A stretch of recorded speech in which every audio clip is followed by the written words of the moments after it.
All right, bet. Let's go. Episode 101, show about nothing, radio show about nothing. We are back. It's a new year. We look different. It's a new camera. We in a new studio. Got a couple of guests. Stunna, go ahead. Introduce yourself. Welcome back, of course. I am Stunna. Yes, sir. Very reserved today. To my left, of course.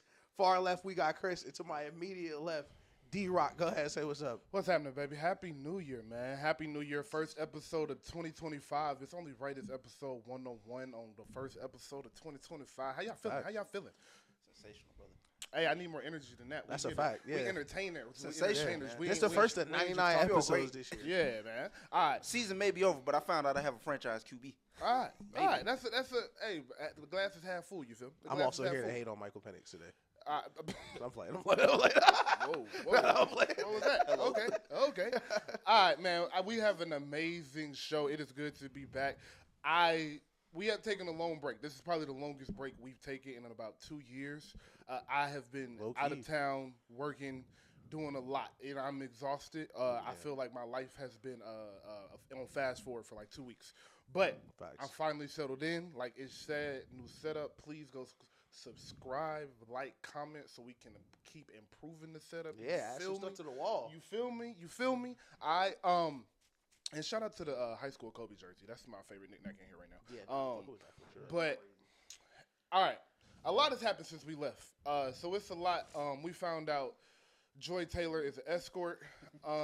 Listen, that might be for the Patreon, but listen, shout out Joy Taylor. Oh my! Thing to start with. Listen, we might have to clip this whole thing, but man, I was at home like, God, I wish I worked at Fox. I'm gonna just go ahead and ask. Remember when J. Cole was like, "Damn, I wish I was young enough for Nia Long." Yeah, boy, I wish I was old enough to be at Fox. Hey, I'm telling you, dog. Is 1.5 too much for Joy Taylor? Hell no. Hell yeah. What? Wait, 1.5. Hell yeah. Anybody? Okay, phrase it like this: if I made 700 that year, is 1.5 too much for Joy Taylor? Yes. How much? If you made 700, what, million? Yeah. No. That's what I'm saying. Yes. 1.5 compared to 700 million. You're saying 700? Yeah. Like if I was a billionaire, like $1. That's Joy Taylor. Like Joy Taylor, she ain't Taylor Rooks. What's Taylor? Is too much for Taylor Rooks? God, I'm not paying $1 million for nobody. Are you crazy? Nah, Are y'all niggas crazy? Yeah, I'm not. $1 million is crazy. Is, if you got $1 billion on you right now, and Beyonce walk in this room and say $1 million, no. This is the thing about me. This is the thing about it. We gotta clip this. I swear, it's just one thing about it, and I think any real nigga just feel this way. I'm still me. Like, that's a fact. What the fuck you mean $1 million? $1 million to have sex with somebody? Are you crazy?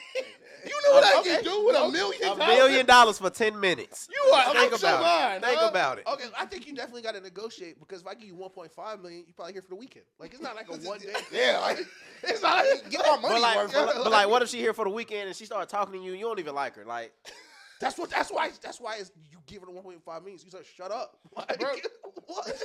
I'm not giving nobody 1.5. First of all, talk to him. That's crazy. giving a female 1.5 million to shut up is crazy because first of all, females don't listen. You know what I'm saying? So she gonna get on your nerves. The 1.5 probably ain't gonna be good enough for whatever she wants. She gonna ask you for another 500,000 on the strength. Because I am very consistent in this. Hoes be very fun though. Like hoes be really fun to be around. Of course. Like you can't name me many hoes that don't be in the spot having fun. Like the spot be way more fun when it's hoes around. Yeah, in my past life, sometimes the most fun you have is with the hoe. Come on, like she's not a hoe for no reason. Like she ain't stumble into this. In my past life, before who I am today, I did have a lot of fun. I had a little fun with hoes. Not a lot, but a little. But this is the thing. Y'all saying, man, these hoes fun. These hoes so much fun. They're not $1.5 million worth of fun, though. Y'all been having fun with them for free, my nigga. What the fuck you need to pay $1 million for it now? Listen. What the hell are we talking about, bro? I think $1.5 million ain't not that fun. Crazy. I think it definitely depends on who that was. I feel like it's a short list of people. But is Joy Taylor on that short list? No, I think everybody's list should be different, but I feel like you should have. So all right. For a nigga like me who let's go around the room. Joy Taylor is for sure getting 1.5 out of me. What is the most you would spend on some vagina, and who would it be with? Nina Cons. Oh my god! I ain't gonna lie. They were reading off my list. Nothing. Forget I said that. Most I would spend. We gotta clip this shit. whole shit. Shit. 5. You a millionaire. You a millionaire.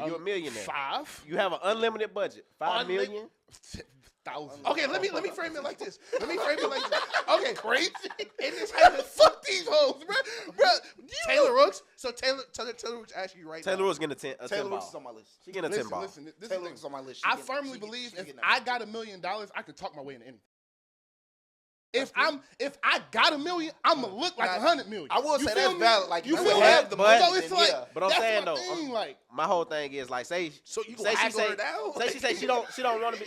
I ain't gonna hurt down. Say she say she don't want to be flirted with. She don't want to be talked to. She's just willing to give you the pussy for the amount of money. Taylor Rooks is okay. I don't want to use Taylor Rooks. Yeah, we let's can't name no more names. Okay, listen, we're gonna take all this out. But Taylor Rooks, she tell you she's too busy and she's a celebrity. She can't be your girlfriend. But for 1.5, she let you in. Like, Absolutely not. What if she say she'll let you hit whatever you want to for 1.5? 1.5 payment for a lifetime of vagina.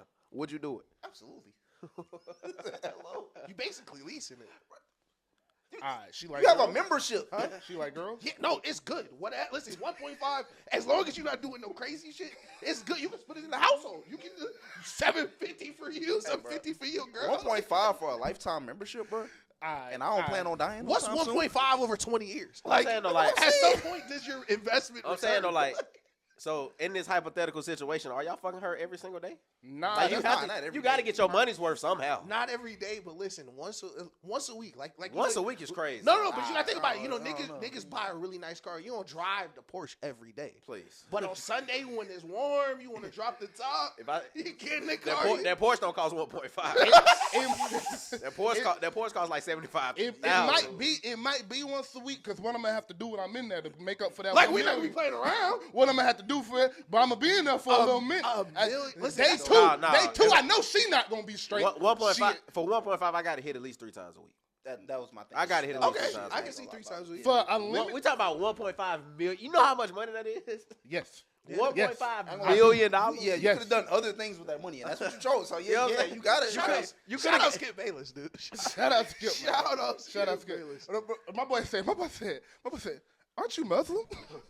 Yo, that is Yo, that is the craziest Yo, thing. No, Say actually, it. I ain't Your gonna say mama hoe, so you should be a hoe too. that is like the third craziest thing I've ever read on a court document, bro. That nigga said no. He was like, your dad had 3 or 4 wives. And she You was should like, be used to it. she was like, my dad's dead.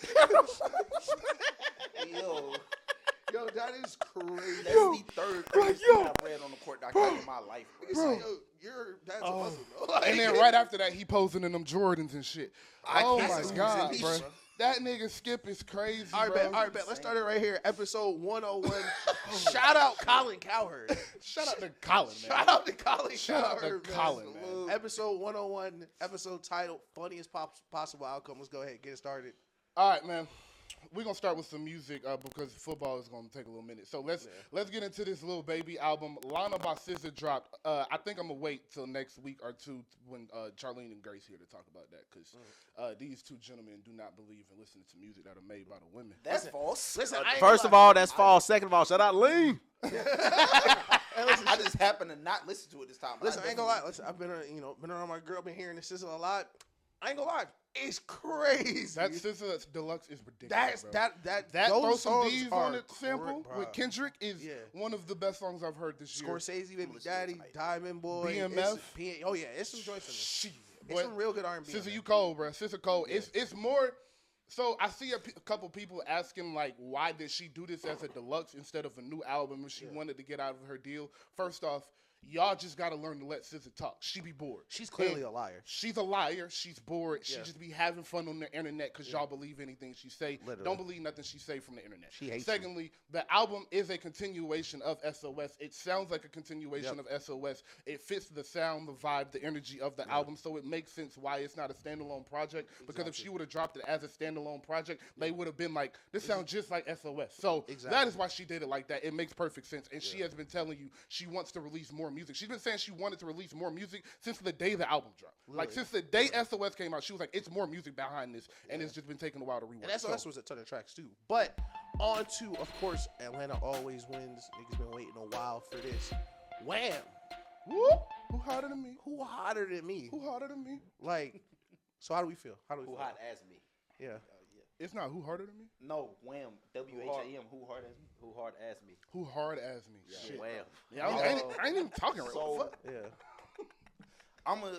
I think I'll go first, but I'll say this: it's not enough for me to say his run is like over or anything like that. Like I heard enough good in there to know like, hey, he's still capable of like performing at a level. Right. But I also wasn't like, it also wasn't his best work to me either. Like it was some stuff on there, and I was telling somebody the other day, I said, you can tell when Lil Baby chasing a hit, bro, because I don't know what Say Twin was. But it's bad.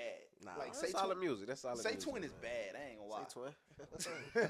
That's our pick. Say Twin is bad. Stun. But like That's it was some real like good stuff on there. Like there was some high highs on there. Like Listen, that's the end. That's the end of that TikTok YSL music argument we had. Listen. Years ago, I told y'all niggas what it was gonna look like.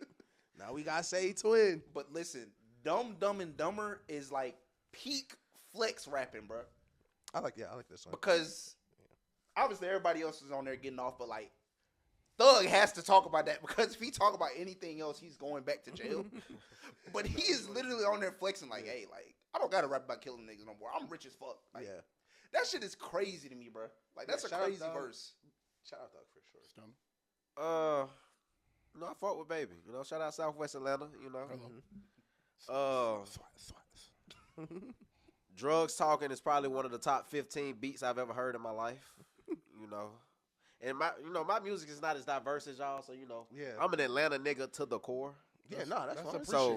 So Baby, Baby, he the one to me. And I had an opinion about the song with Rod Wave and Rollo that I tweeted. I don't know if y'all seen it or not. I did. I was hoping you'd say this again. I feel like putting Rod Wave on a song in 2024/2025 is the equivalent to putting Lil Wayne on a song in 08. The song cannot miss. Rod Wave is the best artist in the world right now.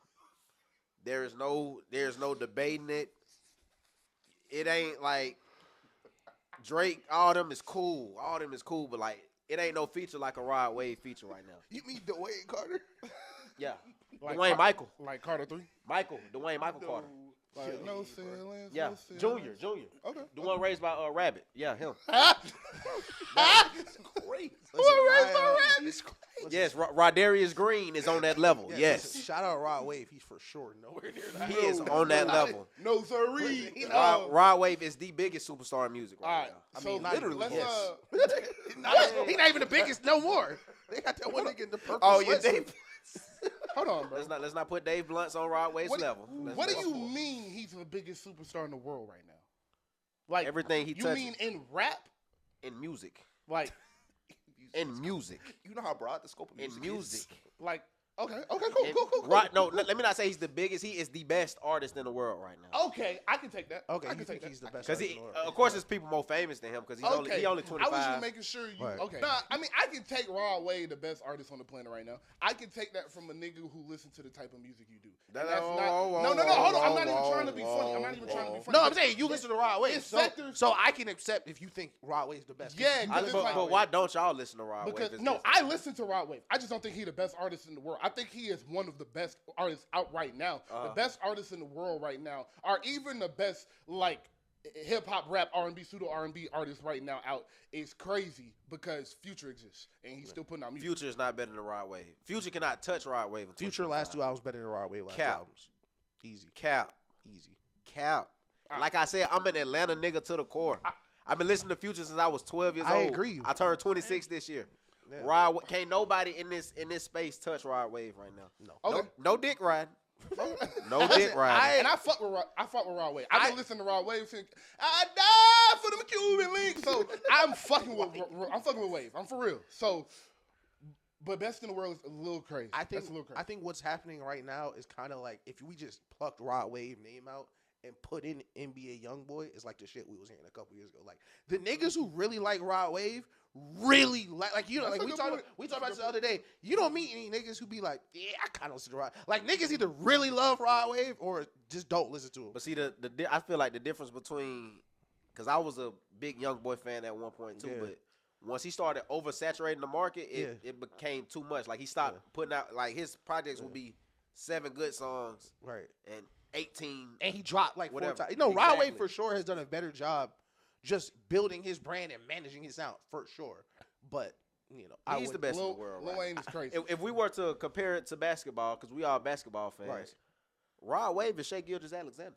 A nigga is That's not Shea. perfect. He's I not can Shea. take that. That is perfect. Is he Shea? Yes. Why is he Shea? Because Jokic is like Drake up there Yeah. and there. But like of the new age, if you talking new age, the Babies, the Gunners, the 21s, it's the argument Rod is the best of that Yeah. class. And if that's what he said, Okay. I kind of agree with that. Like I would Okay, probably, yeah, no, if you I'd would've probably said- put Gunner above him, Right. But if like Future is Giannis, Drake is Jokic and all that, I'd say if we take it to another sport, I'd say he's Jaden Daniels. I feel like that's not. I feel like that's not Hell no. disrespectful. Hell no. He's I feel like Lamar it's Jackson. No. okay. He's Lamar. See, that's where God Beyonce. falls you. Let's because, chill. He is Lamar. That's Beyonce. Like right now, he may continue his trajectory. We're talking about 7 platinum albums in a row.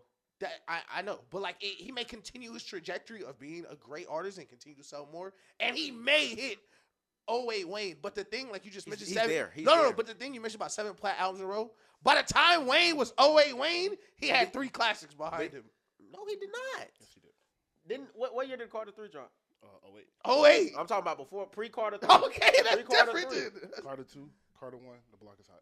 Those are not 3 classic Yes, albums. it is. I don't think the Yes, it is. I don't think the first Carter is a classic. You're out of your The mind. first Carter. When the last time you heard the first Carter? I don't Like know. 2-3 weeks ago. No, the You're- first Carter you're- is. First off, you're lying. First off, you're fucking lying, Stunna. You did not listen to the I Carter listen 1, 2, I 3 listen weeks to ago. I miss my dogs all the time. You know what I'm saying? That's So my you first listened song. to 2 songs off the Carter 1 2 or 3 weeks ago. You didn't listen to the full album 2 or 3 weeks ago. It's not Because a I classic. just did. That's what I'm It's saying. not a classic, That though. album is fucking nuts. It is, but it's not a classic. Yes, But it is. Yes, it is. so how many of the Carters are classics then? The first 3. That's it. I'd say 3.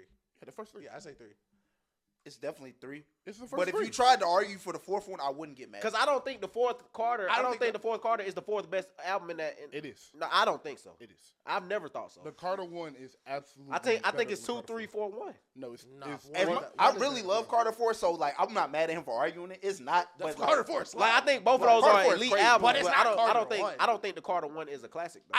I think what helps the Carter 1 when we in the classic conversation is like the first in a legendary series too. Yeah. And Yeah, has, it is. And it has some of his best hits. Go Yeah. DJ, I Miss My Dog, Sean, Bring It Back. Like y'all, no, BMJR. I'm not giving him a classic for that. That go listen to the album and then Shoot, I don't come back. know. To Listen, it. that track Listen to the album and come back. Hold to on, it. so that track list crazy. The track list is insane. since we here, Okay. what is the barometer for a classic album? That's how I know you're really a guest on this show. No one is actually a guest on this show till we get you to ask what a classic is, because we have gotten everyone at some point to be like, whoa, hold on, what is a classic? And it's a moving target. It's For a me, moving target. it is a Is it subjective, first of all? For sure. absolutely 1000%. I am one of Daniel those. think it's like 900 classics. Yes, I think it's like 12. a lot of classic That makes albums. sense. That makes I think it's like 15, 20 I think it's like there's how you remember a couple years ago. I'm sorry for stuttering, audience.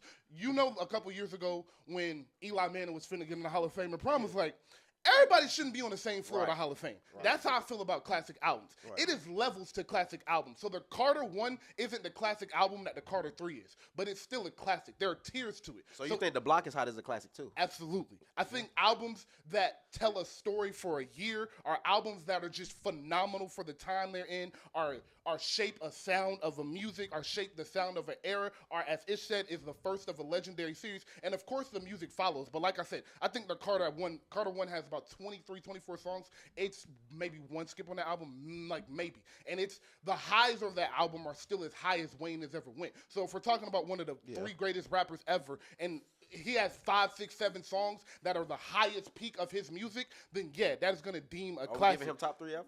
Who's your 3? He's one B. He's in my 3, but I'm saying like to the general public, do you think he's in the top? To the general public, he's no People lower older than than us though. I think it's People depends. older than us who I are not think from it the South depends. don't think I that. think it depends how you rank it too, because I feel like they rank him like people rank Kobe. Like That- people our age put Kobe top 3. People older than us have Kobe at like 8, 9. I would say two things. One, the Kobe talk, yeah, but I think that's because a lot of niggas hated Kobe because they loved Jordan, and niggas they didn't like. A lot of niggas hated Wayne because they love Tupac. And That's they true. hated, and Hov. It was the same Yeah. thing. So, Exactly. But I think, as far as music, as Wayne has kind of started to age, and motherfuckers have started to hear his features at this age and started to really go back to his catalog, the scope around his legacy is starting to change. So you're starting to hear a lot of guys that didn't have him in that top 4, top 5, starting to put him there as the New York podcast that you're talking about that usually don't. And I will say Wayne does have that, like, go aura where now the young niggas who are rapping talk about Wayne the way niggas used to talk about Hov. Yeah. Where niggas are like, that's Lil Wayne. Like, So is Hov y'all like number 1? yeah, Yes. yeah. Yeah. But the reason I said it depends how you rank it is because for our I age, don't have Hov in my top 3. we don't go. That's stupid, though. Well, I mean, That's not stupid. we don't go Hold Tupac, on. Biggie. No, Is no, he no. outside Let of- him go. Let my- him go. Let him go. Let him go. We don't go Outside of Tupac, Biggie, and then everybody else because they were already dead. Their career was way shorter, but because they lived through that short career, a lot of older people be like, "Yeah, Tupac 1, Biggie 2." Yeah, I got Tupac 1 personally. I I got it. Well, I can't have that one. It's way too many skips on Tupac. Does Jay-Z drop out of 5 for you? I just want to know. What is the 5? Yeah, what's And 5? how many Jay-Z albums have you heard? I heard Reasonable Doubt. I heard the Black Album. Okay, And I heard 444. Okay. that's funny, You but I skipped love. a lot of albums. But Yeah, between but there. you gotta think like Yeah. I'm not a Jay-Z listening to ass. Yeah. Like growing up, if you would have told me like I don't even think Jay-Z is the best rapper from New York. Who you think Personally, my favorite rapper from New York is DMX. That's fair. So that's not a bad. That's not bad. I mean, So my top, that's like I that's said, so weird that's though. actually That's so interesting that you said weird. that, though. I Like wouldn't just have because how much music DMX and Jay Z made together. Yeah, I just never went to Jay-Z albums like unless it was. I heard people say the Reasonable Doubt was a classic. I heard people say the Black Album, so I would listen to them, and I forgot the blueprint. Yeah. the Blueprint. And like I said, DMX was just my favorite rapper from Yeah. New York. Like I my like favorite, that two- opinion, though. I like my that favorite opinion. rappers from New York were literally DMX and 50 Cent. Okay. That's Jay Z would be probably 3rd or 4th. fair. I mean, I'm not. But mad. my top 5 personally would be Tupac at 1. Okay.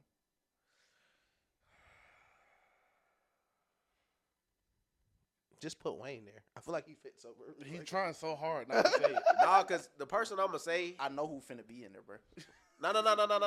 The person I'm gonna say, a lot of people, I wish we could have thought Bobo up with like a lot of people don't like agree with me on this. Okay. But I feel like in Wayne's prime, this was one of the only people who could like get on a song with him. He's gonna say it. T.I. at 2, Okay, I knew it. I told you. Dog, come on. Wayne at He 3. did say he loved Atlanta, so I get that's it, what man. it You know, I like Atlanta too. Y'all, if y'all gonna give The Block is Hot as a classic, we have to go back through T.I.'s catalog. T.I. has at least 2 classics. T.I. has 2 or 3 classics too. minimum. I love T.I. T.I. is in my top. Okay, I'm just making sure. I was love I used to No, listen to no, T.I. on the way to, that's the football thing. practice, all that, so I Once know. you get to this top 5, all these artists are like of the Yeah. best ever of Yeah, their yeah, yeah. era. My Like- fourth artist probably won't be there for you. Who? Is it Kevin Gates? Hey, Hey, that is hey. I got it right. no Hey. EWA nigga. Listen, shout out Kevin Gates. Kevin man. Gates got me through some tough times in high school. I did used to tell people that was my father. You know, Were you like? Were you I was like? 14, were you like 15. Kevin Gates Muslim or like? he wasn't Muslim until I turned 17. So you know. This back when he had the cross tattooed in his. You know what I'm saying? Okay. So Listen, Kevin Gates really shaped the way I look at a lot of things in the Okay. world. So he's got to be in my top 5. And yeah, I had DMX at 5. But Jesus. one thing That's I a wanted to hell of say a top about Baby's album, I talked about Drugs Talking and Yeah, the let's song do with that. Rod Wave. I feel like it was very disrespectful to for people to ask if Baby was the Wayne of this generation. I don't know where that. Oh, yeah. I don't know why that conversation It's was. crazy Ever. to say about anybody until like That's crazy. That was crazy. I feel like the it's Do you swung know how so far ironic that is? because You just called Rod Wave Lil Wayne 10 minutes ago. oh no, Rod Wave is better than Baby. Rod Wave is better than Baby. It's like Love Baby. You don't think it's like some gaps between like Lil Baby, Rod Wave, and like Listen, Lil Wayne? You don't Rod, think it's like listen, Rod Wave is closer to Lil Baby than he is to Lil Wayne. That's not true. He is. I'm gonna tell you. All right, so look. Lil Wayne in our eyes is like what? 92 Jordan, God. 96 Jordan. 96 Jordan. Yeah. Rod Wave is Clyde 2012 Jackson. LeBron. No. 2012 LeBron. Where is this shit coming from? Y'all think- have to. This is what I'll say. This is what I'll say because so we interested got to in the finish up logic on Baby behind album.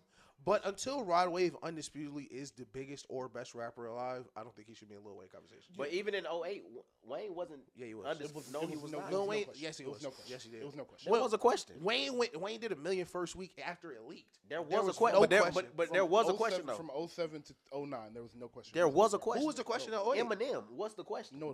Eminem. I was alive. No. I Is that not remember. where Eminem fell off? It was he was What? big- What? No. What year did Eminem come back? Because you gotta remember, it was a Eminem bunch came of years. back in, like 2010. Yeah, bro. no. What's it Let called? me look it up. Let me look it up. Recovery came out when we were in 2010. seventh Yeah, grade. 2010. 2010. Yeah, that I'm was not after. afraid because no Yeah. love was on that album. Because when Relapse, no. This is how I know. Because I was one of the few niggas who actually listened to Relapse when it dropped, and everyone hated that Eminem album. that's what I'm saying. That was the one where We Made You Yes. and all that Yeah. weird shit Yes. about Yeah, living. Relapse came out of 09. So Yeah, Yeah, so he fell off. Wayne biggest competition in 07 through 09 was probably T.I. and Kanye West. and to just the Eminem But point, yeah. Eminem went on wax. Kanye West. Kanye West too. But Eminem went on wax saying I was gonna diss Lil Wayne because he was hotter than me. Like Eminem went on wax like yo, I was gonna diss this nigga. But Wayne was like, I feel like, and he said Wayne was gonna smoke him. in the music landscape right now, I don't feel like no one is close to Rod Wave. I don't think Rod Wave is a major Especially star. in the rap space. Okay, let's get back in to the let's rap. get back- It's a let's get rapper back to Lil Baby. headlining the Super Bowl in a month. That's cool, but he's not making better music right now than Rod Wave. Let's get back to Lil Baby. So for real, Yeah, let's get back to the top. Listen, Alright. Wham. So go ahead. I'm gonna go because I have a positive review. So I want to start this off with talking to the audience, and I want y'all to know y'all got to chill on how y'all view Lil Baby. Okay. I feel like everybody has, back to our topic, 08 Lil Wayne, 07 Kanye, Yeah. expectations for Lil Baby, and he's not that. No. Lil Baby is a great trap artist. Yeah. Start listening to him like he's a great trap artist, Facts. because if you do, he's one of the best. Yep. It is really that simple for me. I don't know why people, I'm yelling, my bad. I don't know why people are acting like this was supposed to come out and be a classic, be the hardest shit you ever heard, be some new extravagant sounds of trap music. Like, dog, this is Lil Baby. And he told you on your Lil Yachty podcast what this album was when it was about to drop. He said it's for young niggas. We talking about money, cars, and hoes. That's what he said about the album. What is he doing on this album? Talking shit, rich niggas flexing about money, cars, and hoes. Facts. And it is very good. As Stunna said, Couple good love songs too. it's you know a what I'm saying? couple songs. It's a couple beats on there that look nasty. It's a couple nasty beats on there. Facts. The intro is crazy. I love the intro. Dumb and Dumber Yep. is crazy. Peak flick music. It's a couple more songs on there. Free Promo is crazy. The third song is crazy. The song with Glorilla, crazy. The outro is really good. That album like an 8.5 out of 10, bro. It's like, for me, it's like 7.5. I said 7.5. So yeah. I'm not mad at That's where I'm 8.5. at. Like, it's a very solid project for me, especially if he's doing what he's saying he's doing, and in 2-3 months he's dropping a more introspective album, and that's gonna be more of the heavy hitting music, the more expensive album with the features and the Drake feature and all Right. of that. If that's what he's coming after that, then he set this up perfectly. This is his GNX, for lack of a better explanation. He's not Kendrick. I don't think it's as good as GNX, but it is that. It is the pre-album to the album, and that, if that's the case, this is a really good project. Y'all got to chill. Okay. Got to chill. Do you think he has the? I saw a tweet about this. I kind of agree, but I'm not sure. Do you think he has the Roddy Ricch problem to where? Well, My Turn wasn't his debut album, but I feel like that's the album where people really started paying attention. Well, let me go because That was that's his literally what the point I was going to touch on. Because I have a negative review of the album just in context of what I was listening to. But there are some good songs for sure. I do like the intro. I do like the first song. You just said the name of a song. Free promo. Crazy song. But like you said, he does have a Roddy Ricch problem or a Nas problem or a 50 Cent problem. Was your first album was so good, and it's still, Billboard just named it today, it's the most streamed album of this century. Over reviews, over any album that's came out this century for rap. It's the most streamed rap Was album. it this century or this decade? This century. That's crazy. That's Like crazy. views That's from Drake crazy in for real. 2016. That's crazy. Like it's the most streamed album easy. Of course, COVID played a factor, but also we talked about how it played a negative factor where you didn't really get the legwork for that album like you should have. That album should have took him places he didn't get to go because the country was closed. But the expectations you carry off that album still follow through. So I think that's why the reception has been what it's been, because you know the album he dropped before this, it was good. But Yeah, I like that album too. he's having this problem where it's like you said, he is a trap artist, but when My Turn dropped, he got a lot of fans that were not fans of trap music. Okay. So now those like fans are coming back, trying to get what they got from My Turn, and it's some Atlanta shit. Yeah. And I think he's having a problem with translating kind of where he wants to split the difference in it. I think, like you said, the next album I think may be a lot better, and it may even make this album sound a lot better. Yeah. But I think in the context of it now, I feel like him and Roddy Ricch are on the same scale for me, where it's like it gotta hit or it's gonna feel rocky, just because everyone is like Just like ASAP, because that nigga sucks. too. ASAP. Anybody with a lot of expectations, it's gotta hit or it's gonna feel rocky. That's why my channel's so crazy, because nobody had any expectations for it. And I will say, the features are crazy. So, Thug amazing. went crazy. Future went Yeah. out of this Oh, world. wait, Wayne. I 21 really got went it. off. Don't forget. Oh, wait, Lil Wayne. Don't forget him. Don't forget. I really like the Rod Wave song. I really do like that song for real. I don't even like Travis Scott features, but that song, his feature on there is crazy. 21 is going crazy. So I think it's very high highs, but everything it's just saying is correct. It's just the expectation, and now we speak about this quite often about how the podcasters and the Twitter world escapes a lot of music opinion now. Yeah. And now it's more so about, sometimes the music isn't even about the music, it's about who can get the joke off fast. Yeah. So it's like, I we knew ain't it was ass. we ain't even trying to like the album Yeah. because it's fun to make fun of Lil Baby now. Exactly. Lil Baby went Call that. 125. Lil Baby went number one. Yep. Lil Baby just got off a sold out tour, but the perception of him is that he falling off and he can't do shit no more. Right. But that's not the case. And I do want to say some critiques from the album is I think Lil Baby needs to work on his delivery. Part of what made My Turn so great is that nigga sounded hungry. Yeah. And that was a problem Meek had when after Dreams of Nightmare in that phase of the mixtape Meek Dream and Chasers, all that. Dream Chasers and all of that, he had a problem with his delivery, and they was like Meek got too rich, got too comfortable, and his same hunger isn't in the music no more. Right. And that's the problem I think Lil Baby is having, where he's trying to do that gunner shit and that thug shit where I rap so cool. But not everybody has a voice to do that. So because of that, he's having an issue translated, and it don't even it don't like sound good to the ears. Facts. And some of that has to do with his autotune and shit. Listen, I think we all made great points, and we should get messy because it's on the podcast. Do you think Gunna was helping him write music? Yes. Okay. Oh yeah, no doubt. Okay, because I think there is I think you can look at a date on the calendar. Yeah. Pre-Gunna beef, post-Gunna beef, how the music sounds now. Yes, I think it does not have the same. I think delivery was a good word, but just like the punch in, punch out of what was on My Turn of so many different, I don't want to just say different flows, but just the energy and where you're hitting the beat, certain pockets, you really can't, like, you can't learn some of that shit. Like, some of it just has to be taught or told. So, I think we'll definitely see. But on to bigger, better, and balling. LeAngelo Ball, we 3 for 3, baby. Whoa, whoa, whoa, whoa. Man, So ass. bro, you gotta stop hating. I saw you tweet that. Wait. That shit is crazy. Okay. Oh, listen, Rod Wave get an open That part on song that is song, nigga. He better pick up the horrible. phone, nigga. This big baller brand on the line. That song You know how is crazy?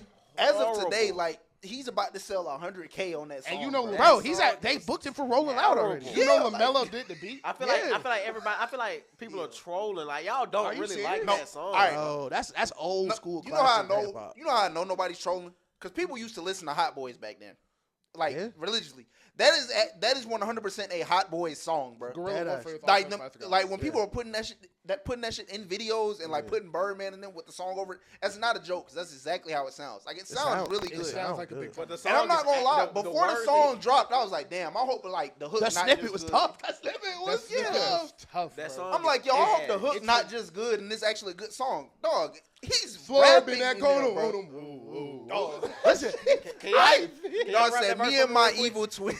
Yeah, hold on. Can y'all All rap black. that song been out for about a week and a half? I don't know. I the listened to words. that bitch 2 times. I don't give a fuck. I don't know the words. I'm here for the energy, nigga. I've I listened to it every day since it's dropped. Can you please rap the first verse for We me? look at the copyright show. I don't Go know ahead, about though. art, but like, So listen. I can tell you. hold on, I'm hold on. telling Please you don't. right- I can tell you. No, he I can can't tell rap. you. No, Okay. no, I'm not No, gonna he let you cannot. sing on I this can show. tell you. We're That's not some finna sit lines here from- and rap a First LeAngelo of all, Ball. first of all, we don't let Chris do intros. He's for sure not singing on the show. Like, but I think hip hop was one of the most organic ways to consume music because you don't see country snippets go viral and niggas like, yo, I need that country song. Bro, He had a well, snippet. well. He had a snippet go so viral that off when of niggas somebody's stream. by off the a way. stream and then when niggas got it, it went like it was still good. Like that's hard to do. Too. My whole thing is, if one of us sitting in this room made that song, it would not be viral. The song has gone viral because of his name. That song is ass. That's how music works. But that song is ass. No, it's not. You crazy. That's- I don't That know. song is terrible. I'm telling you, but bro. I think a Y'all lot of cannot He tell is me a legitimately lyric in the rapping on verse. that song, bro. Swear Yes, hit I that cone can. on the twin. Yes, You I gotta can. That's the swear hook. I can tell you Swerve some in that lyrics cone from the on verse. it. Tell me one line that had you like, oh my god, he rapping. I think you want this song to be some critically acclaimed. No, rap I song. just no want the one sound. is saying. I no just one think it's is- ass. Nah, I just you think crazy. the song is sonically. I I think feel it's like ass. I feel like a song could be good just off the Now, hook. if you play that Rolling Loud and I'm drunk, I might jump around to it, but I'm not listening to that. Yeah. When I leave here, I'm not listening to that in the car. Not every song is meant to listen to. Right. You know, some songs are just meant to listen to when you got vibes around you in the club, you in the energy. That's what So that is for. would you put on that Leangelo Ball around the horse? 1,000%. 1 million. 1,000,000%. Wait till I we might have a start Super Bowl fight. party. I might start a did fight. last weekend. Wait till we have a Super Bowl I might party. start a fight. We gonna have a Super Women Bowl love party. that song. Women love that song. What? But No, they niggas, don't. niggas on Tyrone Twitter right now telling me I I'm haven't heard recording. anybody that doesn't like that song besides you.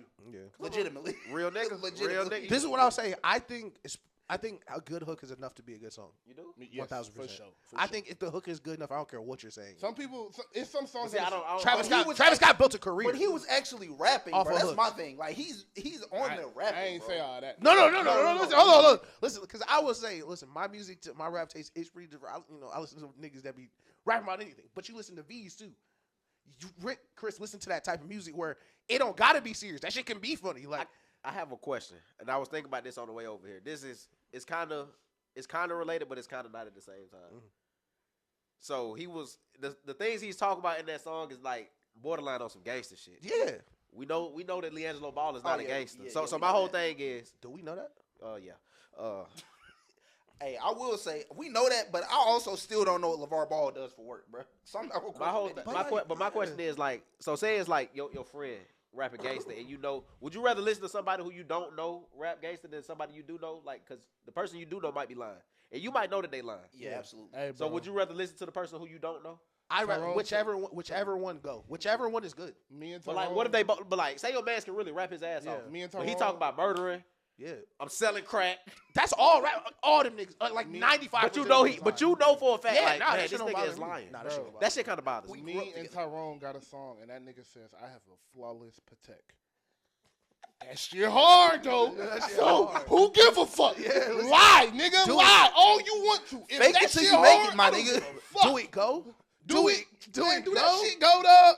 Take Do us it. out of here, dog. That shit Take can us take. I was out about of to here. say that shit can take you to generation. What the one. hell? It definitely can. I'm saying like, And I'm Louis saying Angel, he like, might would not be you no listen to thug. it by Oh, you yourself saying though? just Yes. like you? Yeah, like, would you listen to your partner line on the song if Show he hood. if he That can shit rap? hard. I have. Show hood. Hell yeah. I have. See, because with my and I love my partners to death, but it's some songs on that mixtape I be skipping because I'm like, no, I'm not listening to that from you because I know that you don't do that. But if I'm listening to a rapper who I don't know, he might have killed somebody. This is what I'll say. I would- If you're skipping it, he's not doing it well enough.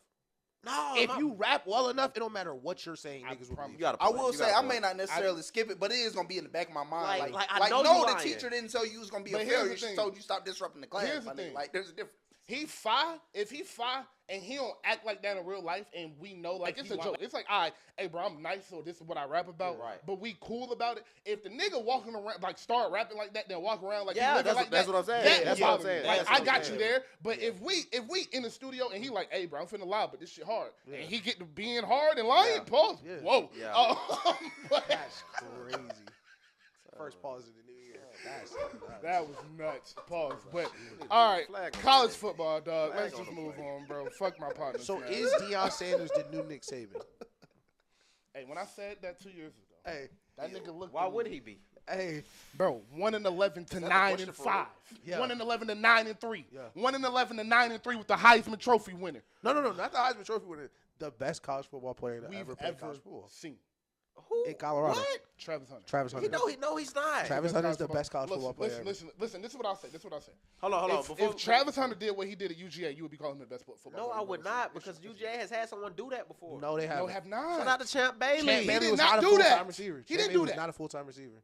Yeah, 700 receiving yards in one season. It was not a full-time He receiver. didn't do it at the level that He Travis didn't do it, but he did it. See, this is Well, my he didn't problem do with the it. argument Travis that Hunter people are was the- making against Travis. A lot of And, people and I think that Travis is a dog. Yeah. But the best ever, I don't Yeah. think he's the best college football player. Travis Hunter is the only player to be first-team All-American on both sides of the ball, right? Yes. I'll say this. This is skill position only. I'm taking quarterbacks out of this. I will say this. Quarterback's I not understand that Travis is not the first person to ever play both sides of the ball in college Right. football. However, we have not seen somebody do it at the highest level No, we haven't. on both sides. That's what. So He's it's okay if somebody's saying he's the greatest ever. He might not be, but you can't you can see why someone would say that. No, I can't. Why not? Because I think If, there's if other nobody's football done players it to better the than level him. that he has, Who? I think that this might be, you know what I'm saying, a little hyperbole. I think Jeremiah Smith is a better football player than Travis Hunter. He's a better wide receiver I think if Jeremiah Smith was in the draft this year, he would get drafted above Travis Hunter. because he's a better receiver, not because he's a better football player. He's a better football player. I disagree. No, he's a better. You're not. But the thing is, like, all right, so the Patriots got the fourth pick. The Patriots could pick Travis Hunter to play number one receiver and slot corner. We're not picking Jeremiah Smith to play number one receiver and slot corner. But y'all would pick Jeremiah Smith before you pick Travis Hunter. I would. Not I do wouldn't. that. I would not do that. You would And do I that don't. fool. And It's I don't too- think. this a is why- lot of teams would do that. Okay, Like, this Travis is not why. gonna- Because Jeremiah Smith is crazy. Definitely deserves I think everything. I you're think he saying. would be the number one pick at 18 years And old. I want to say. But this that- is why. Hold on. This is why it's 18 wide receiver ones in the National Football League. Yeah.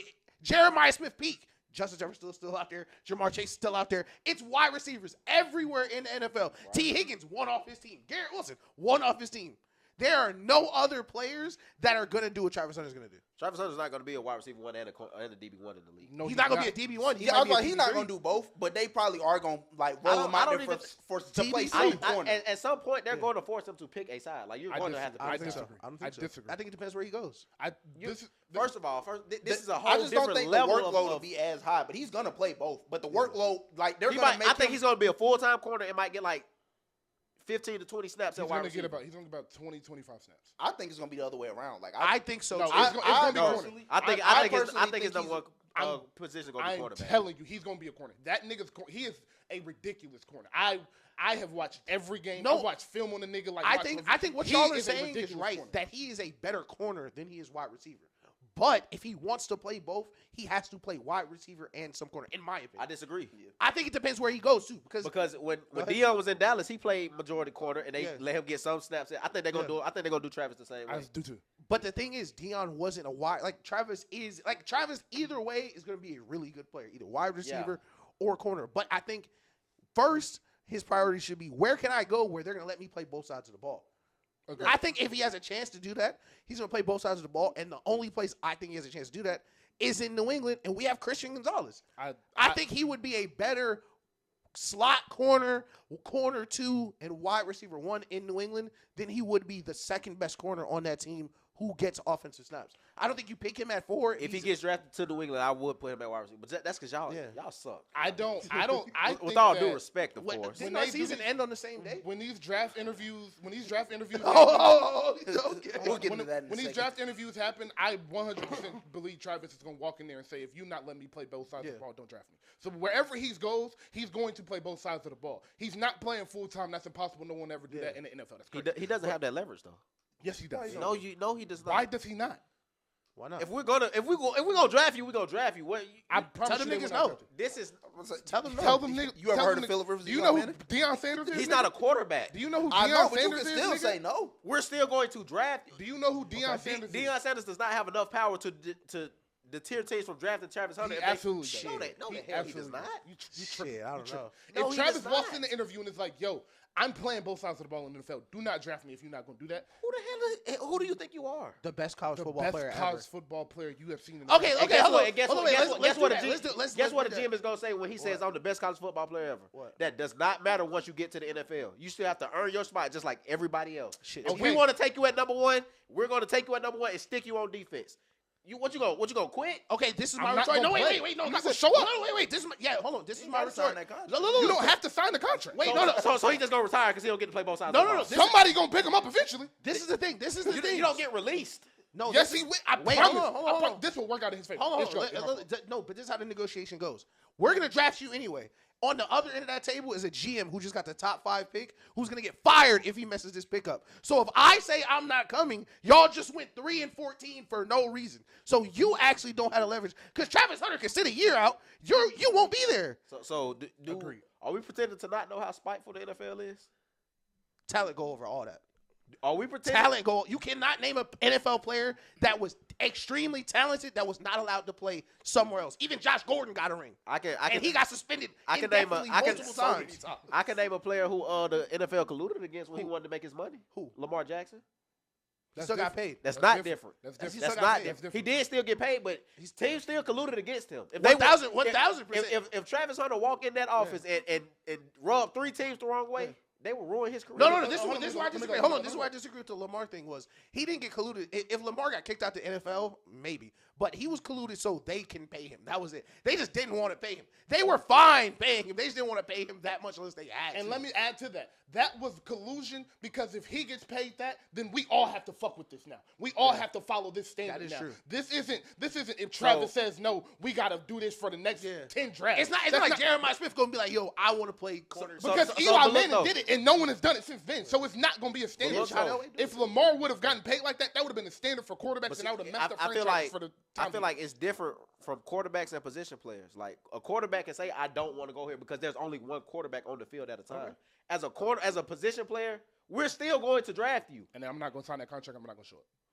So you're going to have to retire. We're not going to cut you so you just go play somewhere else. No, I'm literally telling you, listen. Or what we'll do is we're going to trade your rights to somebody who's still not going to let you play D. Who's going to trade for that not knowing? I was about to say, once they see the situation, nobody's going to trade. Once he proves that he's not going to play, I think Travis Hunter has all the leverage. I don't think he has any. If you think about the situation a lot of these teams are in, especially in the NFL, if you are going to miss on one of those picks, that will be your last year picking as the general manager. That's not true.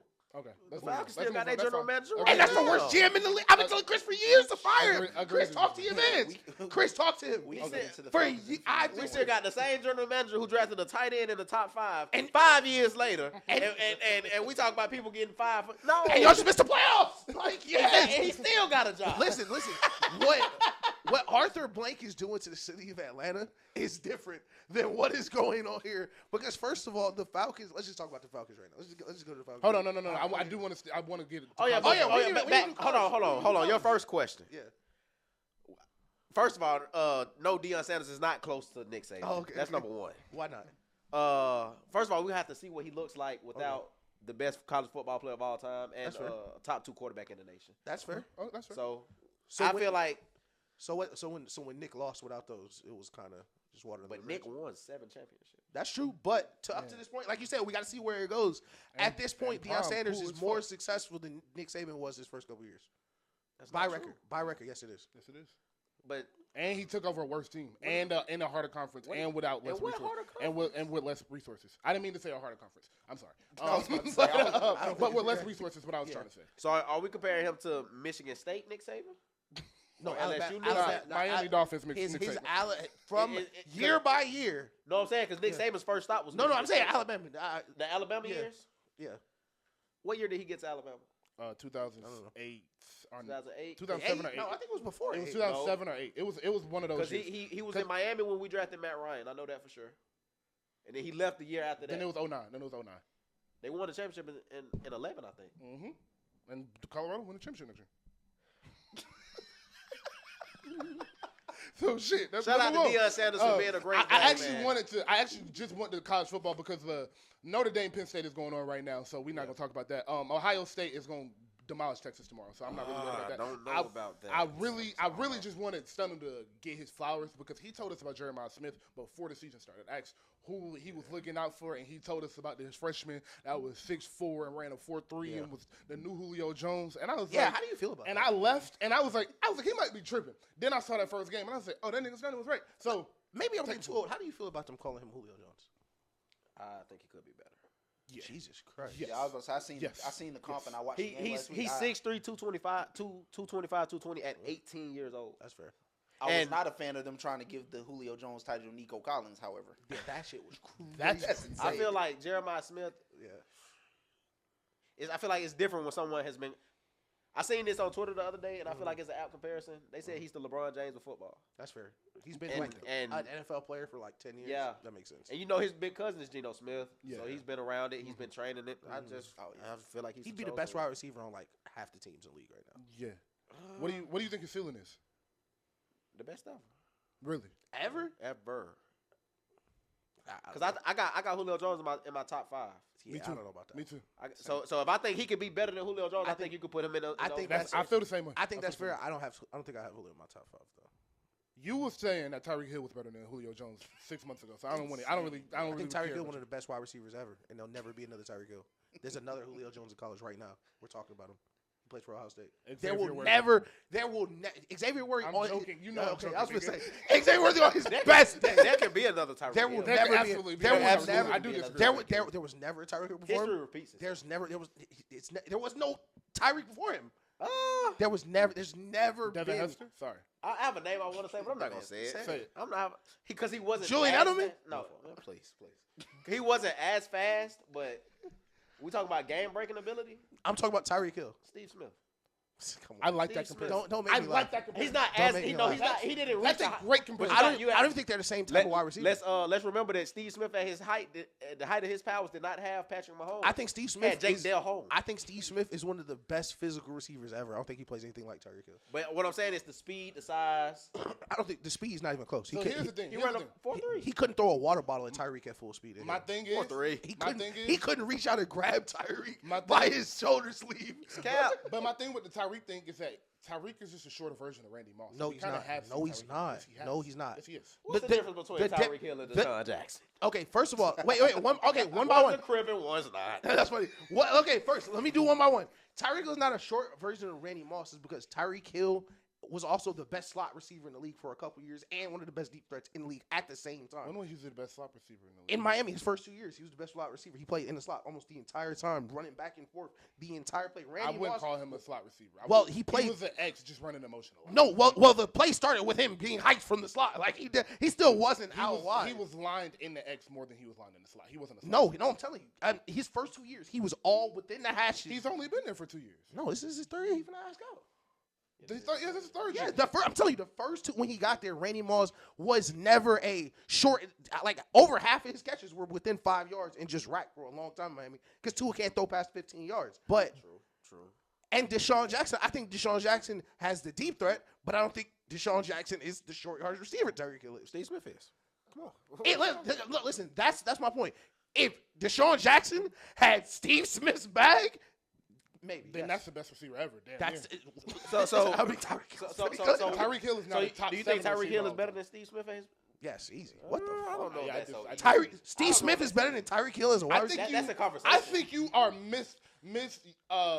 I think you are underestimating how much of a cheat code having the best play caller and the best quarterback in the NFL as a receiver. I agree, but he was also cooking the year before Patrick Mahomes got there. He But still had the greatest play caller, though. no, 1,000%, and so did Deshaun Jackson. But the thing with Tyreek Hill is you will never see another player do what he's doing for the rest of the time we're on Earth. You will never see another nigga do what But Tyreek I Hill does. also Hold on. don't see Julio Jones get pushed in the dirt in a can playoff you, game because I can't get off the line.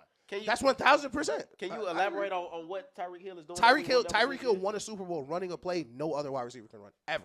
No other wide receiver is fast enough to run the route he runs in that situation. He literally had like the best play caller of all time. It also helps when you have two of the only players ever who can run a play. Mahomes might be the only nigga other than Josh Allen in the league who could hang in the pocket, fade right, and throw it 40 yards to the opposite numbers. And Tyreek also is the only nigga fast enough to get left third, middle third, left third in 15 steps. There's literally not a defense for it. That's why it worked. He's the only person you could ask to do You're that. talking about one play. No, I'm just saying that's an example of there's just things you will never see again, ever. That's why I hold Tyreek like that, because there's just things that don't work on Tyreek. Like Julio cooked us in the Super Bowl. We couldn't play that defense versus Tyreek that we played on Julio. He's too fast. You just can't do it. But you could have played a defense on Tyreek that would have stopped him because people have done it. What defense? the shit that the Kansas City did last year in the Chiefs, where he had. Listen, if he plays with Tua for sure, there's things you can do to stop it. But like, and that's my point. Is he playing with Mahomes? So if you give Julio Jones, Mahomes, and Andy, Julio Reid Jones also played with Kyle Shanahan. If you're giving Steve Smith Patrick Mahomes, listen. We're talking real different. Andy Reid might be the best play caller ever, but if you stack Matt LaFleur, Sean McVay, Mike McDaniel, and Kyle Shanahan on one team, like they did in 2016 for the Falcons, I think that might add up to an Andy Reid. But why are you disrespecting Steve Smith? But where is Mahomes? Senior. I don't think Steve Smith is a top like 5 Mahomes receiver. is more of a factor. You think in this Tyreek than Hill? Hold on, Andy Reid whoa. I think if Steve Smith played for the Chiefs with Tyreek Hill, with Patrick Mahomes and Travis Kelce in his prime, he might be a top 5 receiver ever too, but he didn't. But you have Tyreek Hill firmly in your top 5. No, but I feel like he should be there. If Julio's there, he should be there, in my opinion. No, those are. I not think mutually they have arguments. Those are I'm not mutually saying exclusive. No, at no. all. I'm not saying if you have Julio in your spot, you should replace him with Tyreek Hill. I'm saying if you have Julio there, I like Tyreek at least deserves consideration. So where do you have That's Antonio fair. Brown? above both of them? So you don't have neither one of them in your top 5 then. Who's the other 3? He doesn't have Jerry Rice in his top. I don't have Jerry Rice in my top 5. He cheated. Which it doesn't make any sense. He cheated. It doesn't make any sense. But He cheated. doesn't. What do you? Y'all can't give me the Andy Reid Mahomes conversation and then 2 decades of inventing the West Coast offense with 2 first ballot Hall of Fame. It got to be one or the other. They invented the West Coast offense and have Steve Young, Joe Montana, and you cheated. Either that matters. He talking about. I guess he had stick him on the whole stick. Gloves work the same way. First of all, listen, take for sure don't. But he went on record saying he cheated for years. Or years. I can't go. Blank this out. He a coon too. But like, there's plenty of reasons not to have Jerry Rice in your top. There's a lot of coons out here in the world. Shout out Raheem Raheem. Okay, wait. Let me ask you. Do y'all really think Jerry Rice the best receiver ever? Yes. No. I know, not greatest. No, the best. Oh, no, best. I got best. How many wide receivers could you? Like, of course, this is hypothetical. It's a podcast. It's hypothetical. We were gonna do a Madden draft. How many wide receivers do you get to before niggas pick Jerry Rice? Maybe 4. All rookies. Maybe 4. Who the 4? Who the 4? Randy Moss. Calvin, Julio, and those are the 3 for me. That's Julio. I mean, not Chad Johnson. T.O. Yes. Chad Johnson. I would definitely pick like, T.O. Okay, nightcap too much up, but T.O. That's fair. That's fair. So who do you have higher, Larry Fitzgerald or Jerry Rice?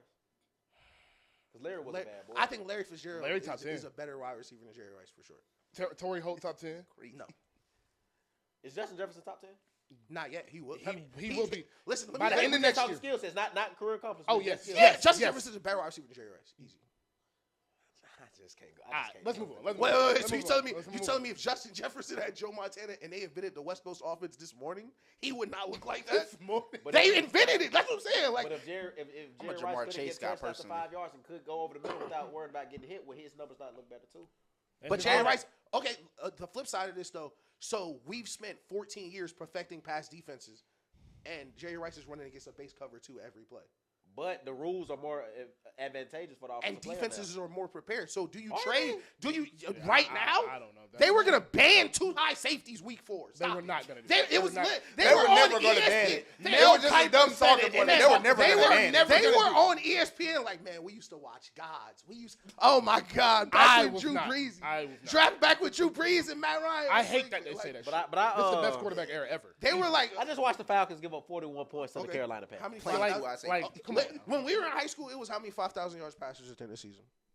1, maybe 2. No, Drew Brees, Peyton Manning, Matt Ryan got a couple. They Brady. doesn't. No, he Matt doesn't. Ryan never hit 5,000. No, bro. That's No, why I a don't think lot of he's- quarterbacks. What was Matt Ryan highest? Let me see. Like 49. 48. Like 48. The year he won Oh, MVP. all right, 49.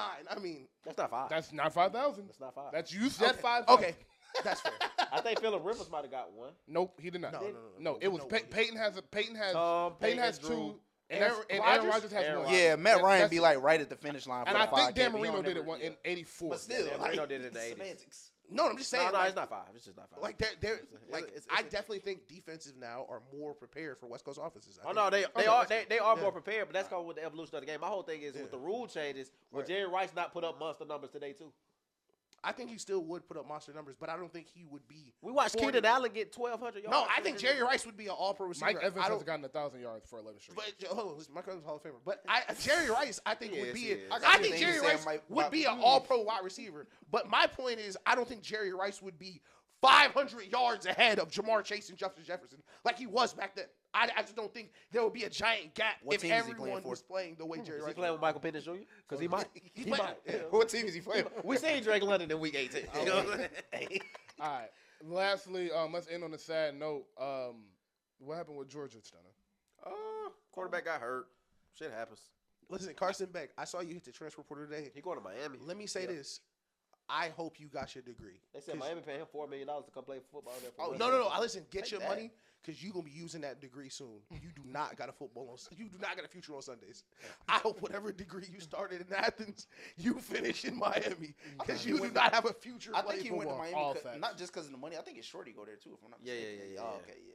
So I see back the to play. I see the Georgia, play. though. So he just made 4.5. Would you get... Never mind. Just chill. Back to Georgia, though. This was a weird season. First of all, how deep can I go into this? Into my feelings? Go. Mike Bobo. If I ever see you out in public, there will be some slow singing and flower bringing 7 days later. I want to let you know that. They gonna be selling fish plates with your name on it. Stacy Searles. I have an offensive line coach named Stacy. It's a nigga named Stacy. It was bad from the beginning. My defense, we got to get back to tackling fundamentals. Yeah. We'll be, you know what I'm saying? Kirby Smart run the tight ship, though. Sure do. We finna get this thing back rocking and Second rolling. best coach in college football. I don't think so. Who the first? Don't. never mind. Once My you bad. entertain the circus, you become a clown. So we're gonna leave that alone. Kirby, I need you to start spending money on offensive players. We had way too many drops this season. Please go get a black quarterback. I got one of the Branch twins. Please. We got both of the Branch twins. Oh yeah, both of them. Yeah. We got a 6'6" wide receiver from Texas. Matter of fact, speaking of Carson Beck, they say he had the most yardage lost due to drop passes this season. I think it was like 650 But yards. Georgia season's terrible. Yeah. I watched every Georgia. They weren't even. I feel like after a certain amount of time, it got in their heads because catches that they usually would make. It did. That's how it is with drops, though. That you don't want to be the next Yes, one. Exactly. You Especially know, after you hear it all season long, like, oh, y'all lead the league, y'all lead the country. So that drop that Bell had on that was like was just nervous. he needs to play running back. He was better at running back than he was at wide I receiver. will shoot him some bail though, because when your QB is trash, you kind of don't know where to like you don't know what he's aiming at. So like you try to figure out. It did get to a point in the season where every time I seen Carson Beck load up and throw a ball, I thought an interception was coming. Me too. And that's one of the worst feelings that took me back to the Desmond Ritter days. Kirk Cousins, it was a couple tough Saturday Sunday combinations with Kirk Cousins and Carson Beck representing me. I have not laughed Every week after week 9 was so painful to Carson watch, Beck bro. threw like 3 picks and like I And then feel like Carson it was Beck, Florida. He got such big teeth. I don't like I him. will never forget watching Ritter throw that pick to the same nigga twice. They ran the same play twice. He threw the same pick. Nah, the pick he threw. What was that? The pick he threw. It was like last season. He was trying to avoid the delay of game. He just lobbed it. I said, In the what red am I zone. looking In the red at zone. right now? In the red zone. Yeah. Moment of silence. On the goal line, Moment bro. of silence for you. I'm gonna call you niggas tap dancers who was like, yeah, Arthur Blank, right? We got Ritter. We don't need Lamar Jackson. We don't need Ritter. We got what? Oh, man. That interception Kirk Cousins threw against the Chargers in the end zone. That's one of the worst passes I was I've ever at seen the in my game, entire bro. life. That nigga was just like, that's fuck. what's at so the like, game. that's what's so scary about. I was at the game thinking it was a joke the whole time. I'm like, bro, like it's like when is he gonna lock in, bro? That's what that's what like the weird aura thing. Like I used to say Atlanta was cursed. I stopped because Chris got mad. I was talking about the curse. But like Georgia, like it feels like things just don't go bad regularly. Like sometimes you just get beat. Niggas blow a coverage. Fam, Kirk Cousins threw 4 of the worst picks I've seen all year in like an hour and a half. Like, it just don't go bad. They dropped the car off the cliff. So look, for the past like 2 or 3 years, because of quarterback play, you know how there are interceptions where you can kind of see what the quarterback was trying to do? For the past 2 or 3 years of Falcons quarterback play, aside from like the Mike Penix interceptions that just happened, I legitimately do not know what he was like. What the quarterback was trying to do. He threw. Listen, I don't know why you would try to throw that ball. I think it might have been the 3rd pick Kirk threw, but it was to the right side of the field, and it was in the air. He was trying to throw a it was stick in the ride, air. I think. It was in the air for like 10 seconds. That was the pick like six, you pressed the wrong button. Yeah, he's trying to throw it out to Mooney. You pressed the wrong button. It's not even when you press the wrong button. It's when you try to hike it. You press the X trying to hike it, and you tap it on accident. And you just lob it to the tight end. So just man. Yeah, no. Shout out Kirk Cousins. Shout out Kirko, man. And Shout the out to his wife. agent. And the wife. Yeah. Shout out Julie. Shout out Julie. Shout out Julie Cousins. Shout out to Beautiful shout out to Kirk Cousins for future ma- Jets quarterback. making the NFL know that we tampered with him. Shout out to him for Yo. shout out to him for saying for his camp for leaking that we were gonna try to trade him after the season to get his value that, lowered. yeah. Shout out to Kirk Cousins, man. You Yeah. ruined my life. So I started crying when we signed him. I've never told anybody first that 9 in weeks public. was so I beautiful, cried bro. my eyes out when we Chris, signed can you him. apologize to me now Why, bro? for telling you last year y'all should have fired that GM? I'm not gonna do that. Is that the worst GM in the NFL? Are we gonna Matter get of into fact, that? 'Cause I matter of have a fact, lot matter of fact, Is that the worst? we Everybody here. wants. I'm about to say, I have a lot of feelings about this. That's, Okay, you wanna go first? Let Let me me go first. let me pose this, and y'all can hit y'all Falcons Okay. point. Okay, go ahead. My question is that the worst GM in the league? Yes. No. Yes. Can I let me go first? Go ahead. I don't. Yes. Is this a family friendly show? Say what you No, want. no, we're 10 minutes in. You're good. I don't want any more black people leading my franchises. You know, That's not a family thing. That's not an age. That's know, not an age. That's just racism, dude. That's not a I- family thing. You just a racist. Like, I what the fuck don't- are you talking about? I don't want any more black people leading my organizations because Double down. Raheem Morris thinks that dancing with the fans at open practice is gonna get him out of this shit. Listen, I watched him blow our playoff chances by not calling a timeout and telling and going into the post game press conference and said, "Oh, I thought my rookie quarterback in his second career start Was gonna do it." was gonna be quick enough to." What are you talking about? yeah, no, that's crazy. Yeah, it's a lot of. It's Used car salesman, man. I did say that at the beginning of the season. He strikes me as a used car salesman. I bet he interviewed crazy. He'll lie to you with a smile I on his bet face. I bet his interview was great. Like, My whole thing is, I feel like the Falcons was going to draft. I mean, not draft, but hire him anyway, simply due to the fact that he had familiarity with the organization. Right. And he's not going to question anything that the general manager does. and he's That not was going. my point. And That he's was not my- going to push back on Arthur Exactly. Blank pretending to be Jerry Jones. Before Chris goes, my thing was I think the Falcons wanted to hire Bill Belichick, but they in their Falcons interviews they were telling them the plan for Kirk and Penix. They knew that was their plan in the offseason. They knew Kirk was a free agent because as soon as the season ended, it was the Falcons and like 3 other teams. Yeah. I think that was their plan from the beginning. They told all the coaches, and Raheem was the one that agreed to it and gave his car salesman pitch about how it was going to turn for terrible City route. plan. That's what I think happened Belichick went to because North Carolina. it's so stupid. Like I'm pretty sure a couple coaches was like, "What are you talking about? You're gonna get 2 quarterbacks in 3 months? That's And then we saw. Now the general manager talk about, we're fine paying the backup $100 million. What? like, I know why he said that, but I Well, we know y'all sweet because y'all didn't go past. All rush. jokes aside. We're gonna break that out. Don't worry. Just All right, just let don't that, say it again. Yeah. Murder. We let the racism go. But- we can't But let that. the thing is, like, I think I completely forgot what I was talking about. You should have, bro. I don't know. I don't even know what we're doing anymore. I don't know what happened. Should I just go ahead? Yeah, go, Chris. Go ahead, Chris. bro. So I'm gonna say this. I understand why like so many Falcons fans are mad because like it's been like 7, maybe 8 years since we've seen like a playoff, and it's tough. Like I think I came on here like after like week 2 when we had beat the Eagles, and I told y'all like a lot of fans have like cautious optimism. So Yeah. I understand why people are upset. I'm not of the opinion to have Raheem fired, but Oh yeah. No, I did say, and I tweeted this out. I said, one thing you can't do or you shouldn't be doing, you shouldn't be trying, just because of the amount of money that Kirk Cousins was paid, that's not your problem. But you shouldn't hitch your wagon to him because you feel like, hey, he got $90 million, like he got to make this work, or we got to make this work, or I feel like it's on me. It's not on you. You went out there and drafted a quarterback who, through 3 games, looked pro ready. Like, in my opinion, he was arguably the most pro-ready quarterback other than McCarthy. Maybe right? could have started. Damn, they're finna turn 25. I will hope so. Yeah, like maybe could have. Him and Lamar the same age, right? Nah, Lamar Damn finna be near. 28. Relax. Oh, Relax. Mark Like just turned, arguably, 24 like Watch how y'all speak on Mike Dick. arguably, you can look at him and say like, hey, like maybe he could have started the season. Obviously, like Kirk wasn't started, but like you can look at him and say, hey, maybe he could have started the season. So I'm not of the opinion Raheem should have been fired, but I feel like some decisions you got to, like how you be in them games, he'll go for it on 4th and 2. Like sometimes you just got to drop your nuts and like do the shit, bro. Like to me, in my opinion, when Mike Penix should have played or when he should have first played is halftime of the Chargers game when you see like Kirk out there throwing ducks, bro, and he's not helping the team. Like I understand like the score was what it was at the time in the context of the game, so like you're giving him a chance to get out of it, but like That's when I would have played. That was after the bye week, wasn't it? Yeah, that's the First week first after the time. bye week. Yeah, so I would have gave Kirk 2 quarters Hell no. if I ain't like what I saw. Because at that point we were still in the game. I think we might have led in the halftime. Can we talk about teams that made the playoffs, man? No, let me just wrap this up. Let me just wrap this up. So this We were close. So yeah, We were close, bro. Let's say, yeah, we were close.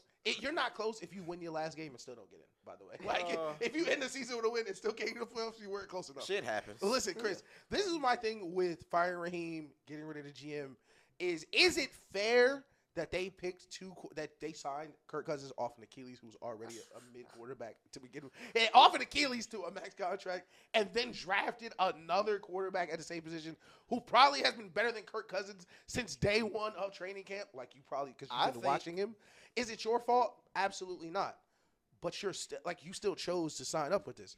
The part of him being there, like Daniel said, is you weren't going to push back on what the GM said, what the owner wants us to do. So whatever happens, you got to ride with. And they chose to throw a season away on a quarterback who at best was going to get y'all to the divisional round for 1 year before falling off whatever cliff he was going to fall off next year anyway. My whole thing was, before this season, Raheem Morris went on damn near a victory lap. Like, we had already won the division. Yeah.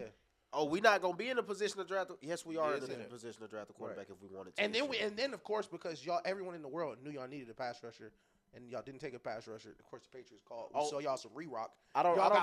Y'all got what was left of Matt Judon at an exorbitant price for whatever reason.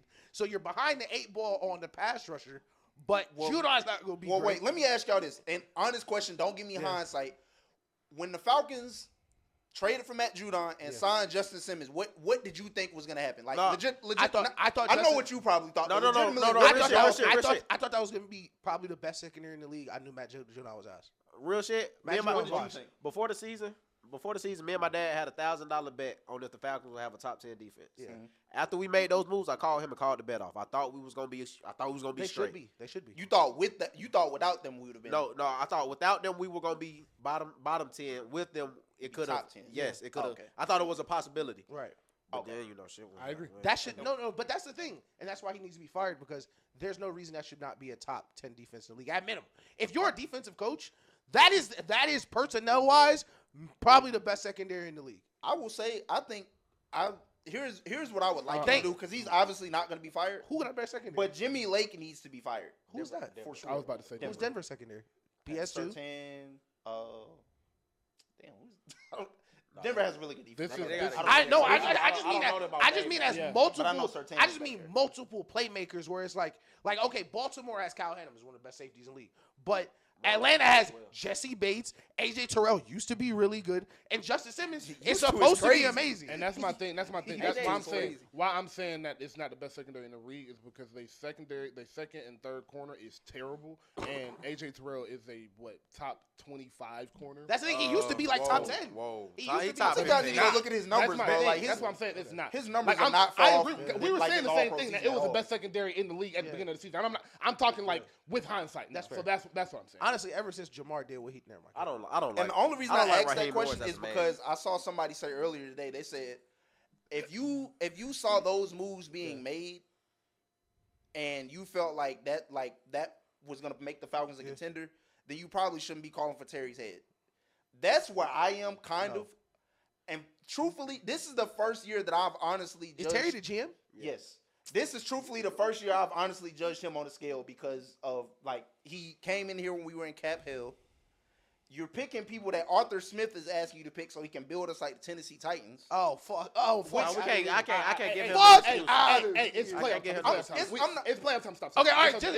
Just Just to wrap it up, any nigga who picked Kyle Pitts over Jamar Chase shouldn't come to work the next day. One last comment. You started this conversation off talking about Falcons fans. Do you know what they're saying now? What? They're saying that we had to sign Kirk Cousins because if we hadn't signed him, people are teams saying would have that. traded up above us to get Michael quarterback, Penix, and that's why it was all part of the master plan. Yeah, we're playing chess while the rest of the league is playing. I do think if nothing else, if you're going to sign Kirk Cousins, I do agree it should have been for way less than what he's getting. You shouldn't listen. You should shouldn't not. have You should signed not him. sign an agent quarterback off an Achilles. And before we move on to the rest of the playoff teams, I just want to know: was Aaron Rodgers a top 15 quarterback this year?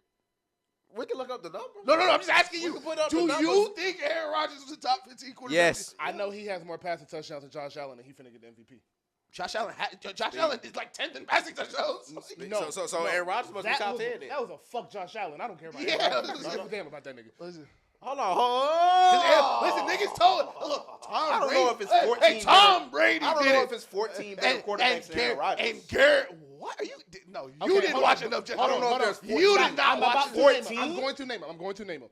Patrick Mahomes, Lamar Jackson, Jared Goff, Josh Allen, Joe Burrow, Jaden Daniels, C.J. Stroud, Matt Stafford. C.J. Stroud wasn't good. Yes, he was. C.J. Stroud had a down year, brother. C.J. Stroud down year was better than Rodgers' year. Let me finish. Matt Stafford. They're in the playoffs. They're playing in the playoffs next week. Matt Stafford, Justin Herbert, Jalen Hurts, Baker Mayfield, Sam Darnold, Easy. Jordan Love. You're struggling now. Drake may play better than him. Drake May did play better than him. And if I'll add an extra quarterback, if y'all don't like that answer, Bo Nix. Easy. Bo Nix didn't play better? Bo Nix absolutely played Hey, better. Bo Nix played better than him? Bo Nix is having an amazing season, and I did not think Bo Nix was going to be a good football player. I'm ready to get to the next topic. I be too. You know what? I be ready too. You know I got some shit to say. Okay, well, we can get to the next topic. All right, let's start with the MVP discussion because that's really what it is. That's really what the people it is. here to see. That's what the people here to see, and then we'll jump back into the playoffs. So, obviously, unless you've been living under the rock, the MVP discussion has been a very hot topic amongst the sports media due to the fact that Josh Allen is finna get an MVP simply because he does not have one and he does not deserve it. So, I'm really struggling trying to figure out like what Josh Allen's MVP case is. I have the stats up right here. I'll put them up on the screen for the audience. So Lamar Jackson has 5,000 total yards, 45 touchdowns. He has thrown 4 interceptions, but none of those interceptions were his fault. He has not thrown an interception this year. He has a 117 passer rating, which is 4th all time. 4th best passing season ever. 4th best passing season ever. Josh Allen is at 4,300 total yards, 40 touchdowns. 12 of those were rushing touchdowns. 6 of them were push touches. He has 8 picks and a 101.4 passer rating. Some more context to this.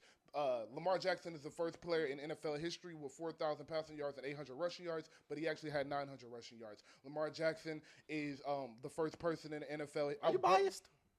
No. Lamar Jackson broke. Said no. Lamar Jackson broke Michael Vick's passing. Is he your favorite player? Yes. Lamar Jackson broke Michael Vick's rushing record this year and I think about 20 less games, and he had the best, and they had averaged the most yards per carry and the most yards per play in NFL history. Okay. So this was genuinely one of the best offensive seasons we have ever seen in NFL history. And on top of that, Lamar Jackson beat Josh Allen head-to-head 35-10 so bad Josh Allen did not play the 4th quarter. And on top of that, Lamar Jackson had the 4th hardest schedule. The Baltimore Ravens had the 4th hardest schedule going into the season, and the Buffalo Bills were in the bottom 15. Lamar Jackson is 7-3 against playoff teams, and Josh Allen is 2-3, including the loss to the Ravens. I do not understand Lamar Jackson's MVP case. Josh Allen's MVP case. I don't understand why he has one. Can someone please explain? So here's what I will say personally. I'm not of the, first off, because I hated this in the NBA, I'm not of the opinion that you should give it to somebody just because they don't have one. I'm not of that opinion. Well, that's why he's getting one. However, I do understand the consideration. I do understand the possibility that he's going to win. Simply because the Buffalo Bills were a team that were completely stripped down. And if you're going to look me in the eye and honestly tell me that before the season. They weren't. Yeah, No, they weren't. Their number none of us. Stephon Diggs was not their number one target towards the end of the year. That's why I'm tired of people saying that. It was Khalil Shakir and the tight end, which are the number one and number 2 tight ends now. And they replaced the second receiver, Keon Coleman, with Gabe. They replaced Gabe Davis with Keon Coleman, who is having a better season. Nobody than Keon picked Coleman. Buffalo to be this good this year. I did. Wait, let's do the Buffalo. So you thought they were going to be what, 14-3, 15-2? I thought they would win 12 to 14 games. Yes, I said that on our preview. How many did they win? 13. They're 13-3. 13. It's 17 games. So wait. I had Buffalo finishing 3rd in that division before the I season want to started. hear if there are Josh, because I know you have. What's your Josh Allen argument? My argument personally is, to me, that is a team that was stripped down. Like if you show me all the cuts and all these things that happened to Buffalo, and then you told me back then like that he would be an MVP candidate, I probably wouldn't believe you. Because I would think it'd be really bad for him out there. Like, with Khalil Shakir as your number one. This is prior to, like, an Amari Cooper trade, any of that. Like, Khalil Shakir will be your number one receiver. Yeah. You still got James Cook back there. Granted, James Cook is like 1,000-yard back now. He's a great running back. Yeah, like, he's really good. Because of NFLU. But he wasn't that before. That's my point. Yes, he was. He was great last year. Yeah, because you're the Josh Allen guy. I you're don't the really have a Josh- Josh Allen argument, You're actually. the Josh Allen guy. Yeah, Josh I'm Allen. saying- Josh yeah. Allen is my favorite. not- And second favorite if quarterback. I remember correctly, you did say he might win the MVP this year. Hey. I picked Josh Allen to win the MVP. I'm picked saying him to I win the understand. MVP. I'm not making an argument for him, but I'm saying I understand why people would feel that way. This is my thing with the MVP, and I think Josh Allen is probably going to win MVP. But especially in the NFL, I don't think the MVP always goes to the right The person. best player. Yeah, of course I'm biased, but Josh, Mahomes didn't even get a mention right now. They lost one game.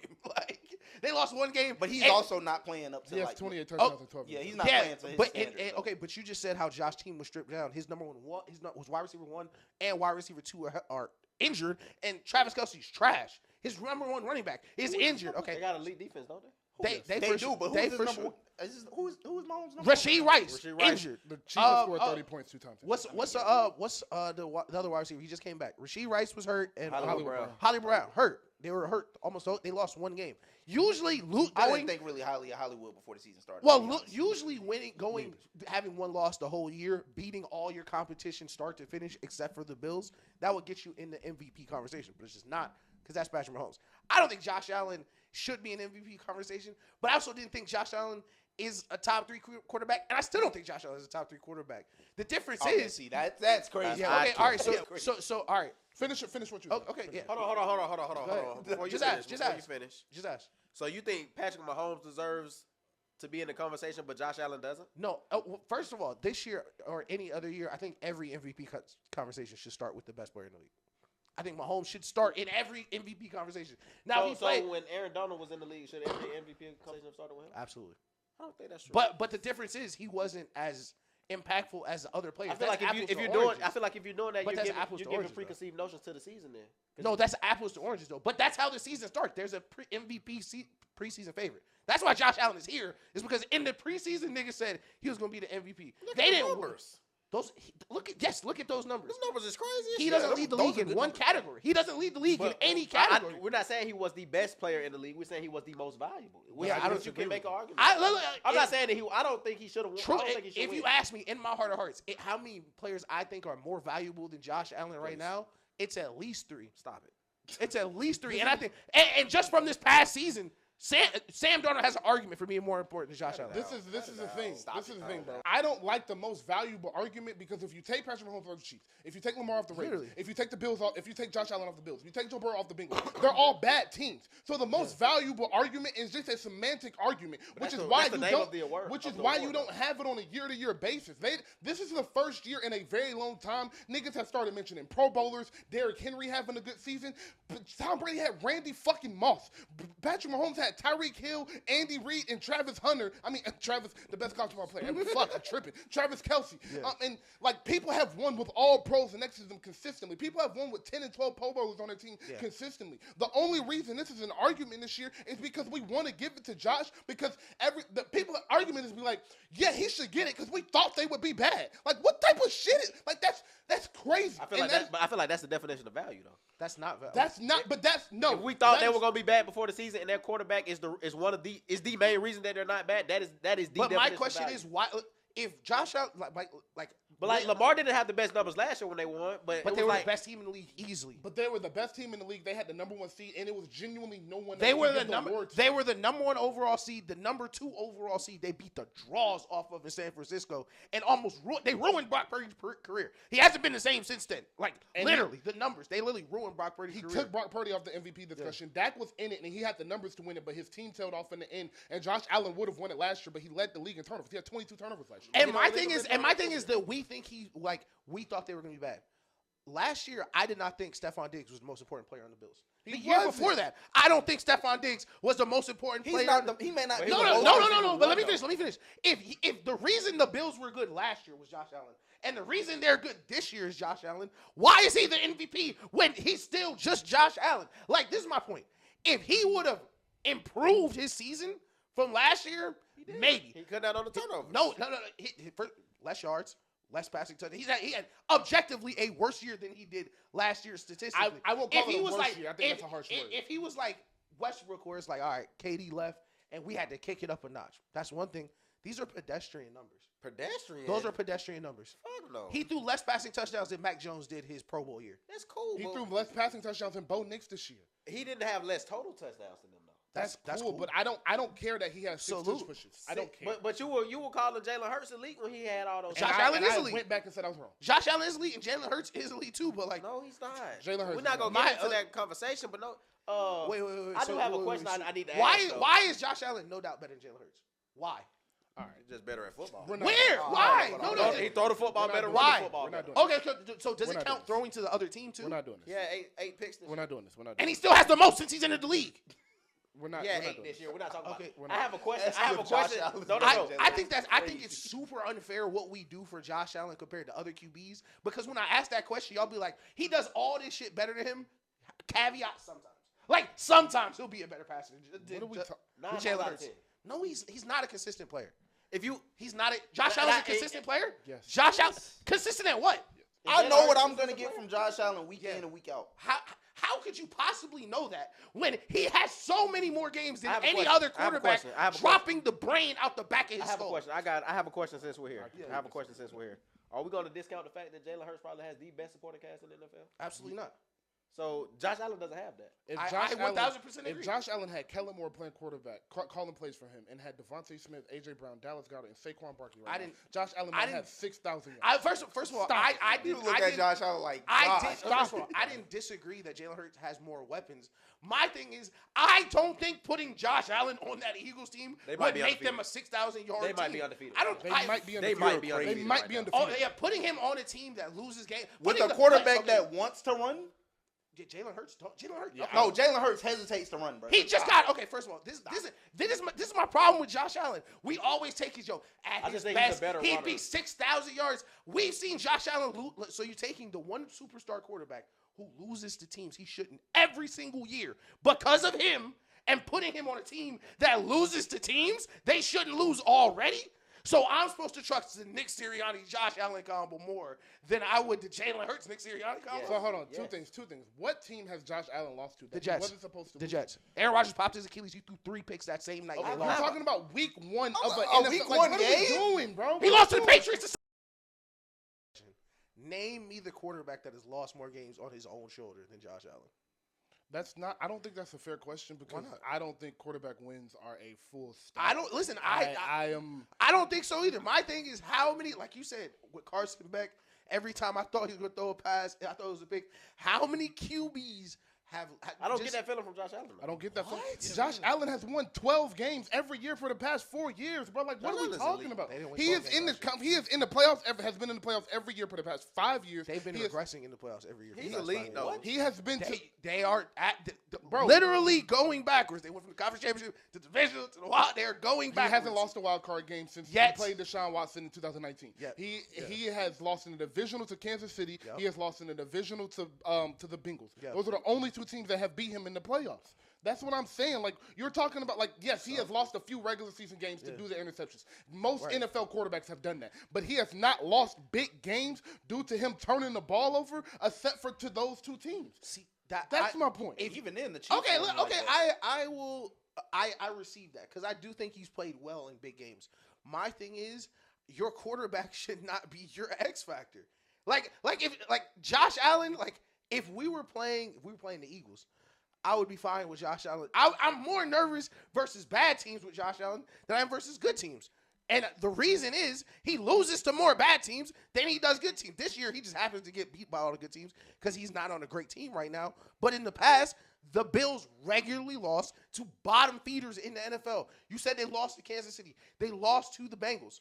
Well, the reason you're losing to those teams is because in the regular season, they're not losing to 3-3-win teams.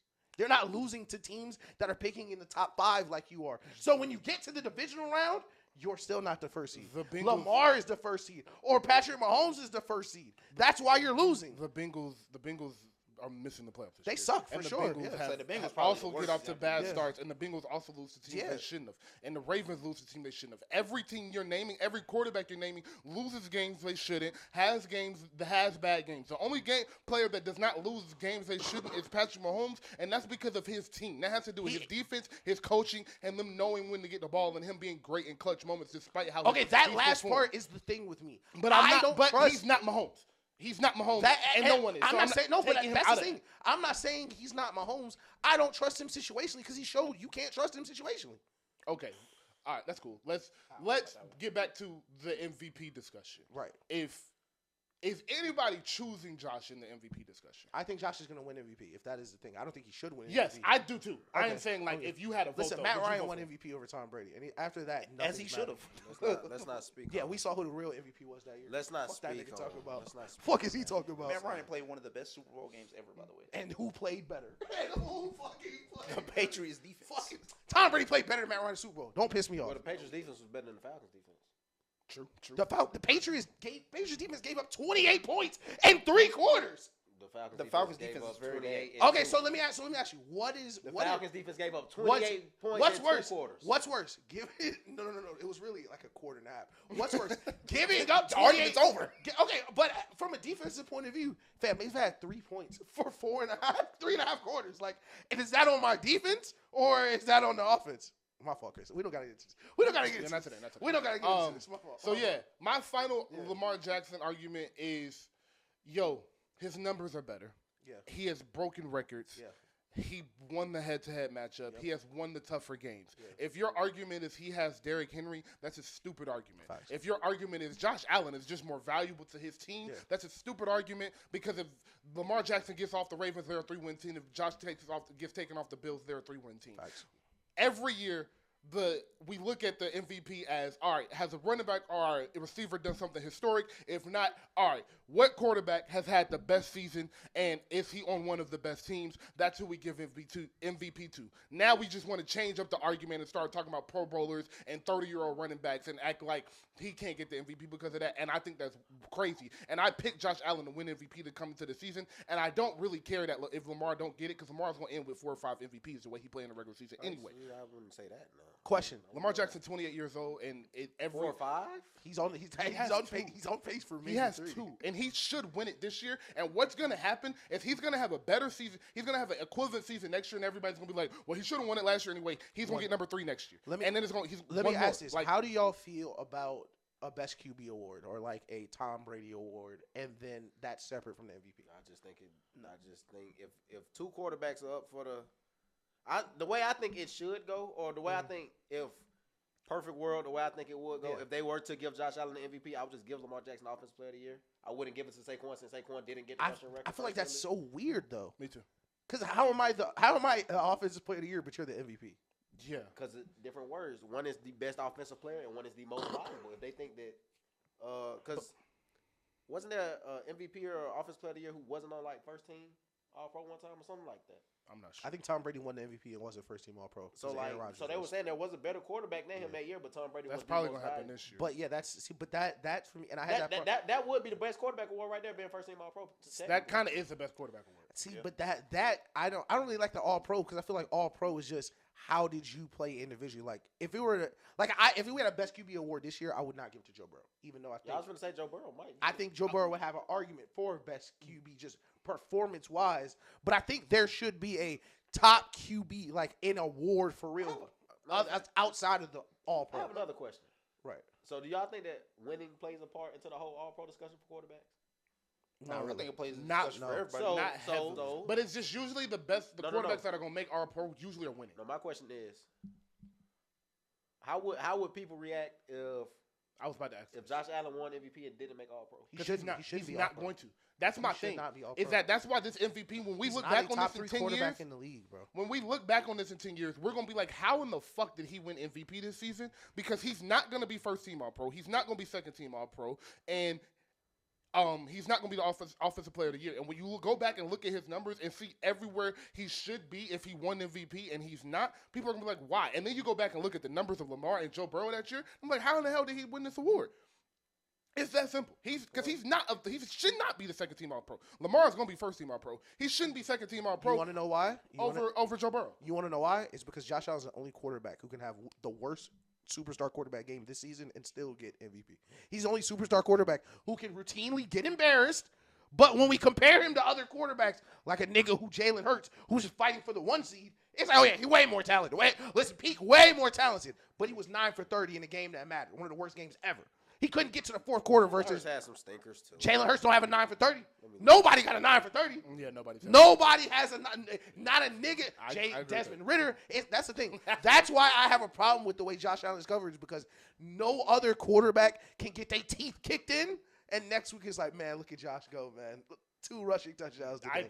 That's my problem. Jalen Hurts did have 4 games with less than 200 passing yards, though. And any of those was he 9 for 30? Against a middling Less than defense. 200. Against a middling defense.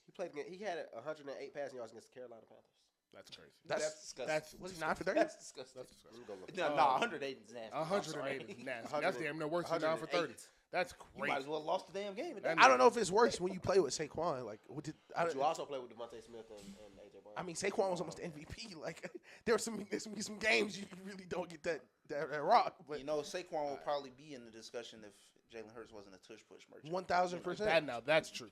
All right, let's get into the playoffs. Not only that, but also if his coach wasn't an idiot. But we're gonna get that now. Wild card weekend. I am very excited, dog. This is an incredible weekend. This is one of the best weekends of sports ever. Today we got a college football playoff. Tomorrow college football playoff, and then wild card weekend all weekend. Man, just locked in, so locked in. Yep. All right, let's start in order. Texans versus Chargers. We can get off this quick. Who do y'all think wins this game? Chargers. Yeah, Chargers. Yeah, Justin Herbert. Yeah, I got Chargers. I got Chargers as well. Shout out Lad McConkey, my dog. I just believe that the Texans' offensive line is so bad. I don't think they're going to be able to hold CJ upright. But I do think CJ is of that class where if he just have one of them days, he just have one of them if he days. get off, And the reason I'm not very confident in this Chargers pick. I'm picking them, but I'm not very confident in this because their offense isn't explosive. So I can see this being a 17-14 game in the Texas. Listen, I watched Justin Herbert lose to Trevor Lawrence. So, yeah. Listen, anything's possible. So, next game, Baltimore versus Pittsburgh. Who do we have in this game? Zay Flowers is not playing. Yes. Baltimore easy. Yeah, I got Baltimore. For the context for the fans, it's a 10-point spread. I got Baltimore 31-13. I don't think the Steelers are a good team. The Steelers have looked terrible. They're bad. I've watched every game the Steelers have played. Russell Wilson can fool.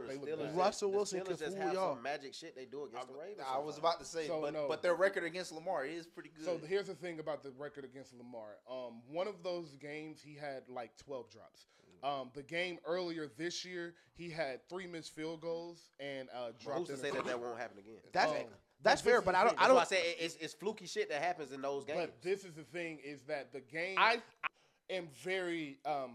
You don't like this about me, but with quarterbacks, their mentality and their for lack of a better word, their aura means something to me. Like your quarterback having confidence and walking into the games, knowing I'm him, knowing you can't fuck with me, means something to me. And that's how Patrick Mahomes walks into games. That's how Josh Allen walks into games. That's how Lamar walked into every game except for against Pittsburgh. He looked like a different football player when he played Pittsburgh, and I think that has to do with John Harbaugh and also Lamar Jackson. But what I saw different a couple weeks ago when they played was that they established the run. And the Steelers have 2 problems. One, they're just genuinely not good against the run, but 2, they're not good against the motion. And because the Ravens run a lot of motion into their run game, run a lot of motion, fake read options to Lamar keeps, I think they're going to establish the run and control the clock. And lastly, their defense has been fantastic. They have the number 1 defense over the past 7 weeks, and that one of those early games started with the Russ game, and they turned them over a couple times. The offensive line of Pittsburgh isn't that great, and the Baltimore Ravens defensive line is second in the league in sacks, so I think they're going to get pressure. And the Bengals defensive coordinator said this: Russell Wilson is short intermediate or long ball. Is no I said short intermediate, just short or long ball. It's no intermediate. It's not a lot of. Most parts of the field he can't see. Yes, and the weakest part of the Ravens defense is the middle of the field, and he can't attack it because that's not how they run their offense. And with how George Pickens has been behaving, I love George Pickens. I think George Pickens arguably might be the third, fourth most talented receiver in the NFL. But with his attitude, with the way he's been, I don't think he fuck with Russell Wilson. I think all that goody two shoes, yeah, man, come on. I think that's rubbing George Pickens the wrong way because he see the fake shit in. And I think that's why he had a problem in Denver is a lot of niggas see through that bullshit. Same problem in Seattle. That's why the defense didn't like him. Right. I think a lot of people see through that bullshit of Russell Wilson and feel he fake. And I think that's the problem that George Pickens is having right now. And just all of that combined, I just don't think the Steelers are there mentally. At week 10, I was telling Ish, I don't want the Ravens to play the Steelers. But after the season has planned out, this is this would be my counterpoint to you. I think, of course, it's a divisional opponent. You played them 3 times. I think some fluky shit is going to happen. But the difference is I think the Steelers were a better team then, so the fluky stuff matters. I don't think they'll be in the game for when the fluky stuff to matter for it to really hurt you. Yes. Like last game. Fluky shit did happen. Lamar Jackson, Rashad Bateman was running a route and just stopped running a route. Lamar Jackson threw an interception. That was a fluky shit, but it was 34-17 at that point, so it didn't really matter. And Russ has a hard I don't think it'll be a blowout. I think the Ravens will win. I don't know about the blowout. Is it supposed to snow in Baltimore? It's supposed to just be cold. It's not. No, I think Russell Wilson just one of those. Well, listen, y'all just never was gonna fool me. Y'all was never gonna fool me. Russell Wilson was one of those people. Like, he got hella aura too, though. Russell Wilson has negative aura. But I do want to. He's cool. He's and then the let's next. And but Russ was one of the people was killing me like, well, he did this and that, and I'm telling you, like, this nigga is obviously not him. Mr. Unlimited. Yeah. Bills Buffalo. Yeah. Bills Buffalo. Bills Denver. Bills Broncos. Who y'all got? Give me the Bills. That's a tough game too. That's a really tough game. That's a tough game. Josh Allen win MVP and then lose to the fucking. Why would he lose? He's the most consistent quarterback. Y'all just told me that. No one said. Y'all just told me he was. No one said. Wait. No one said. So this is what's gonna piss me off. If everyone get up here and be like, "Shit, Josh Allen might throw 2 pick sixes to Pat Surtain," I'm gonna lose my mind. That's not what I'm saying. They might lose. Okay. I'm just saying. Why would they lose? They got the most valuable player. Any given Sunday. I don't think they do. Any given Sunday. I think Denver's good. I think Denver's a really good team. I listen. I think. Yeah, no, I've been hoping Bo Nix chain is fake. Apparently, it's not. I did see somewhere where they was like Bo Nix has like been real good against bad teams. Yes, it is. He's a rookie quarterback, and I don't think if I think the Broncos are going to win, but I think the reason the Broncos are going to win is because I just don't trust Josh Allen. Yeah. I think that Broncos defense is a great defense, and I don't think that I don't think the Bills are a good enough team to survive a rocky Josh Allen quarter. I think Josh Allen is going to play fantastic. Actually, I do think the Bills win this game, but to a topic we'll get into later, this is my upset alert. It wouldn't surprise me if Denver won this game, but I just think the Bills have been too hot. They've been great, and a rookie quarterback winning a playoff game in Buffalo. If Denver was at home, I might have a little lean towards Denver maybe, but that Buffalo home field advantage matters. Let me follow up with this since we're just on this game. Is there a team in the AFC under more pressure than the Bills? Do you think? The Ravens. Okay. I think the Ravens are under more pressure. I think it's from like internal pressure or just pressure in general. I think it's 10 out of 10 for both teams. Like both of them know this is their year to beat the Chiefs. If there is ever a year, okay. So I meant like. Sean McDermott is going to be moving his family if they lose this first game. I meant that type of pressure. No. I think Harbaugh would be fired if they lost this weekend. Harbaugh's no joke. If the Ravens lose to the Steelers in the wild card round, there's going to be discussion for him to be fired. So no. It depends on how they. No, but that wasn't my point. My point. Okay, let's say they both lose. Whose seat is hotter?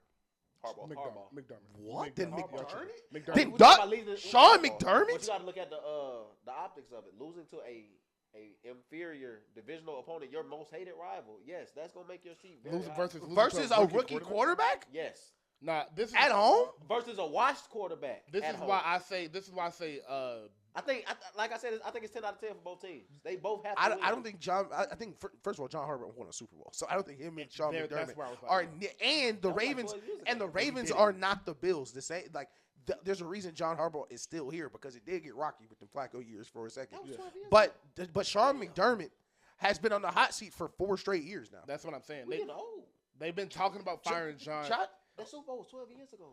Yes, but that matters. No, I'm not saying. I'm saying we're getting old. Yeah. Oh yeah. That was a long time ago. We own this. That was a long time for sure. I remember the power going out of the Super Bowl like it was yesterday. Yeah. That shit was a long time. But like, I think Sean McDermott waking up.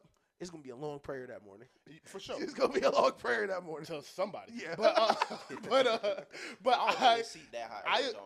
I agree with Stunna that both of them are 10 on 10. And what's really pissing me off is how we view Josh Allen and Lamar Jackson in the playoffs, because Lamar Jackson and the way they talk about him, he gets punished because he never plays in the wild card game. Yeah. So I brought up something. I'm going to post this. The audience, y'all will see this. I made this because I wanted to show y'all that Josh Allen has a 5-5 playoff record because he plays in the wild card all the time. Yeah. Josh Allen, I mean, he is 2-4 in the division round or AFC Championship. Lamar Jackson has a 2-4 playoff record. Yeah. I mean, and Josh Allen is 1-4 in the division round or AFC Championship. So if you go look at the quarterbacks, Josh Allen has beat in the wild card round. So these are all Josh Allen stats? Yes. If you go look at the quarterbacks Josh Allen has beat in the wild card rounds, it is the Colts and Phillip fucking Rivers, Patriots and Mac Jones, the Dolphins and Skylar Thompson, and the Kenny Pickett and the Steelers. Those are his 4 wins in the wild card round, and the Ravens in the year Lamar Jackson got a concussion in the third quarter.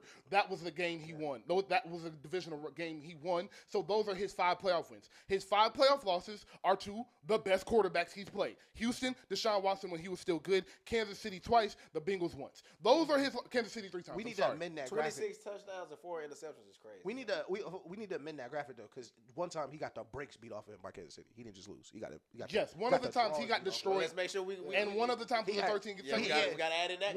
No, that's what I'm saying. It say 13 second on that second one. On that first one, we need to put grip the sheets, like, or game was over at halftime. He was like 58%, 2 interceptions. Like, he played bad. Yeah. But I do want to mention, I'm not saying that Josh Allen has not been better, because as Stunna just said, 26 total touchdowns and 4 interceptions, regardless of your record, is very well. Super and Lamar Jackson's numbers are not that. But we act like Josh Allen is just an incredible playoff performer, because I can make the argument that if Josh Allen is able to get the confidence going into these next rounds and get a rhythm going into these next rounds by playing these sorry-ass teams. So Lamar Jackson has been talking about how he's been antsy. He's been sped up a little bit in the playoffs, and he's been able to recognize that, and that's something he's going to change this year. And I'm saying that if he was playing the Colts and Phillip Rivers and the Patriots and Mac Jones in playoff environments and getting those easy games, maybe he would have settled into the playoff earlier, which in turn would have made his division numbers look better. So, yes, Josh Allen has better stats than Lamar Jackson in the playoffs, but I don't think their playoff performance should be in such a way where we view this is Super Bowl or bust. We got to see Lamar get it done. And, well, if Josh Allen loses to the Ravens or the Chiefs, then it's okay. And that's what I've been seeing a lot on Twitter. I know y'all didn't just say that, but that's what I've been seeing a lot on Twitter and on sports. I think part of that is due to the fact that Lamar has those 2 MVPs as well, though. Josh Allen doesn't have the MVP, so he doesn't have the same expectations sometimes. That's just the weight of it sometimes. I agree, but that's the thing. Then don't give him no MVPs. But I think if they give him the MVP this year, you know what I'm saying? No, then it would be. Like you said, listen, if he wins the MVP this year, he has to win the Super Bowl. No, he has at least start in the Super Bowl. Yeah. You have to start in the Super Bowl. Agreed. And I feel that way anyway. I feel like the only excuse for Lamar not to be in the Super Bowl is a 35-38 Kansas City walk-off field goal. Like 4 touchdowns, 5 touchdowns. You can't do nothing. Like Josh Allen 13. This graphic for me is so funny because I literally just talked about how Josh Allen loses to bad teams and ends up in the wild card anyway. So if he wasn't losing to, the Russell Wilson Denver Broncos or the Skylar Thompson Dolphins in the regular season, he would not be playing in the wild card. I think that I didn't even know that graphic was coming up. That's hilarious. Yeah, so I just think it's a little biased in how we talk about him, and we don't bring a full context. And I do think Stunna is right. We do that because Lamar Jackson has won the MVP. You know what it reminds me? It reminds me of the Shea Luka conversation. It's like, oh my God, Shea, he's so great. I hope he makes the conference finals this year. It was like, wow. Luka only been to 1 finals. What a dumbass! Like, yeah, and they're the same age. Yeah, type shit, exactly. All right, next game: Eagles versus Packers. Hurts looks like he is going to be playing. Everybody's fully healthy. So, who do you guys have in this Eagles versus Packers? Eagles. I'm gonna take the Eagles. I'm gonna go Eagles. Christian Watson is hurt, and I think Philadelphia's defense is way better. I gotta go Eagles. They got a lot of UGA boys on defense. I got Jalen Carter should be in the defense. Packers got a lot of UGA boys on defense. Shout out Stokes, COV nigga, COV nigga. Let me ask you: is Jalen Carter the best UGA alum in the NFL? No. Who's better? Roquan Smith. Yes. Fair. Yes. Listen. We'll come back in a year. I was saying that during Jalen Carter's junior season at Georgia, I thought he was the best defensive player since Sean Bailey. I think he's the best defensive tackle in the league. Easy. I think that Jalen Carter I can't give him that off the flap. I think Chris Jones. I think Chris Jones. No, I think Chris. I think number 1 either. Who you have above? Dexter Lawrence. That's fair. That's a good pick, but I still think I take Chris Jones over Dexter. I take Chris Jones And over I got Dexter. just 'cause, like, what's that's my Chris boy Jones. name from Tampa Bay? I think he's in the discussion. Christian Vita Vea? Vita Vea. Oh, Vita Vea. Vita Vea. He a dog. but That's he ain't fair. Chris I He Jones. had like 8 sacks this year too. Vita Vea is a Yo, Yo, champ. he out there He a playing dog. with no gloves on, bro. Vita Vea is a dog, He man. out there playing with no I love gloves Vita on. Vea. I got the Raw Eagles dog in this in the hand game. is crazy. I got the Eagles in this game. I do think the Packers will keep it close, and I also think the Packers might have won this game if they had Christian Watson. But he is able to take such a top off the defense and damn near leave a whole side of the field open with his speed. Yeah. I think they're gonna really miss that. So I got the Eagles. They This- were go so ahead. my bad. Were they playing for anything like when that happened, bro? Yes, they were playing to Like get a seeding? higher seed. Oh, okay. Yeah. Because I they're the think- 7th seed now. They would have been the 6th seed. Yeah. if they'd have Oh, won. okay. I think this actually this game is gonna be my upset alert, and the reason it's my upset alert because any game where there's a really good coach versus really bad coach, they're on upset alert. Fair. And I think it's super possible because listen, if we just dial the clocks back just a year, Packers super young versus the super hot Cowboys, they were on fire, Yeah. and then they got outcoached off the field Yeah. by Matt LaFleur. So Yeah. this is gonna be my Good point. upset alert. Good point. Next game, Commanders versus Bucks, which is my game of the week, to be honest. I'm excited to see that. I think this is going to be a 42-38 game type shit. So, who do y'all have, Commanders versus Bucks? I'm gonna go Bucks. That Bucks defense stinks. I'm going Commanders. He's crazy. I picked them because the Bucks defense. Bucks defense is terrible. They're bro. it's two bad defenses. I'm going Commanders because I've seen Jalen make too many clutch plays this year. Oh, and we might be getting Marshawn Jaden. Lattimore versus Mike Evans. Ooh, listen, Maybe. that's a real rivalry. Yeah, Marshawn might be hurt, but I'm gonna he don't go. know. I'm gonna go Commanders just because Talking about I don't know please. if Antoine Talking Winfield is gonna be back. In the mic. Oh, I'm gonna go Commanders because I don't know if Antoine Winfield Jr. is gonna be back or not. Yeah. That's All right, important. Vikings, Rams, and prayers to LA, bro. That shit that's going on is insane. Terrible. Man, we that's don't like, crazy. We don't like to be sad on this show, so I'm not That's a gonna talk fact. about it too much. But prayers to LA. They moved the game to Arizona, so Vikings versus Rams. Who y'all got? Vikings. Yeah, I think I'm gonna go Vikings. I had Rams before like all that started happening because I figured like home field advantage and all that. But If you know anything about the Rams, their home field does not matter. no, but they was I ain't gonna like lie, this- usually they show up better in the playoffs than they do like that's regular true. season. I think moving that game to Arizona might have helped them for sure, Yeah. low key. But man, I would love to pick the Rams, but dog, I gotta go with the Vikings. I think the Vikings are gonna just overwhelm Matthew Stafford. I'm really excited for this game because of these two coaches. These are Yeah. two of the 4 best play callers in the NFL. Oh, yeah, it's gonna be a I war. love Kevin O'Connell. He's my pick for coach of the year this year. Mm-hmm. I do have to go with the Rams, though. I think Matt Stafford is the 5th best quarterback in football. He's been here. He's done that. And let me tell you something. We weren't here to talk. We missed a lot of, like, detailed stuff, so Yeah. we're, like, over doing a broad scope of everything. But that Vikings-Lions game is the reason I'm picking classic. the Rams. I love football games like that. I think that the Vikings Sam Darnold really showed me something in that I don't think Sam Darnold ready for the moment. How I was just talking about, like, you can kind of notice when guys just get a little shrink a little bit. If we speak about what me and Ish talk about is it's real easy to play quarterback with no expectations. Facts. That was the one game he walked into with expectations. His team had just got behind him, got the water thrown on him, got him on his shoulders. We love you, Sam.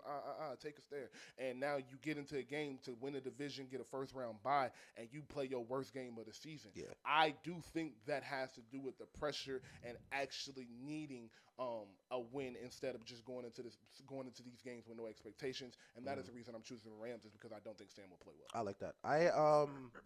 I'm gonna go with the Vikings for a couple reasons. So first, I'm gonna go to Vikings. Just to hit on your point about Sam Darnold, I think Sam Darnold is comfortably in that Geno, Brock, Matt Ryan, just any good to great quarterback that needs things to go well. Like, I don't think Sam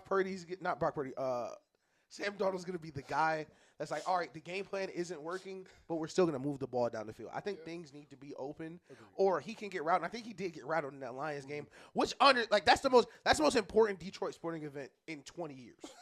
Like, no exaggeration. Yeah. Literally. Yeah. Like, the 2004 Pistons was 21 years ago. Like, that was the most important game in our lifetime. But my other reason is the Sean McVay, Brian Flores matchup. Did you just put Matt Ryan and Brock Purdy in the He same couldn't sentence? let it go. He been over there thinking about this shit.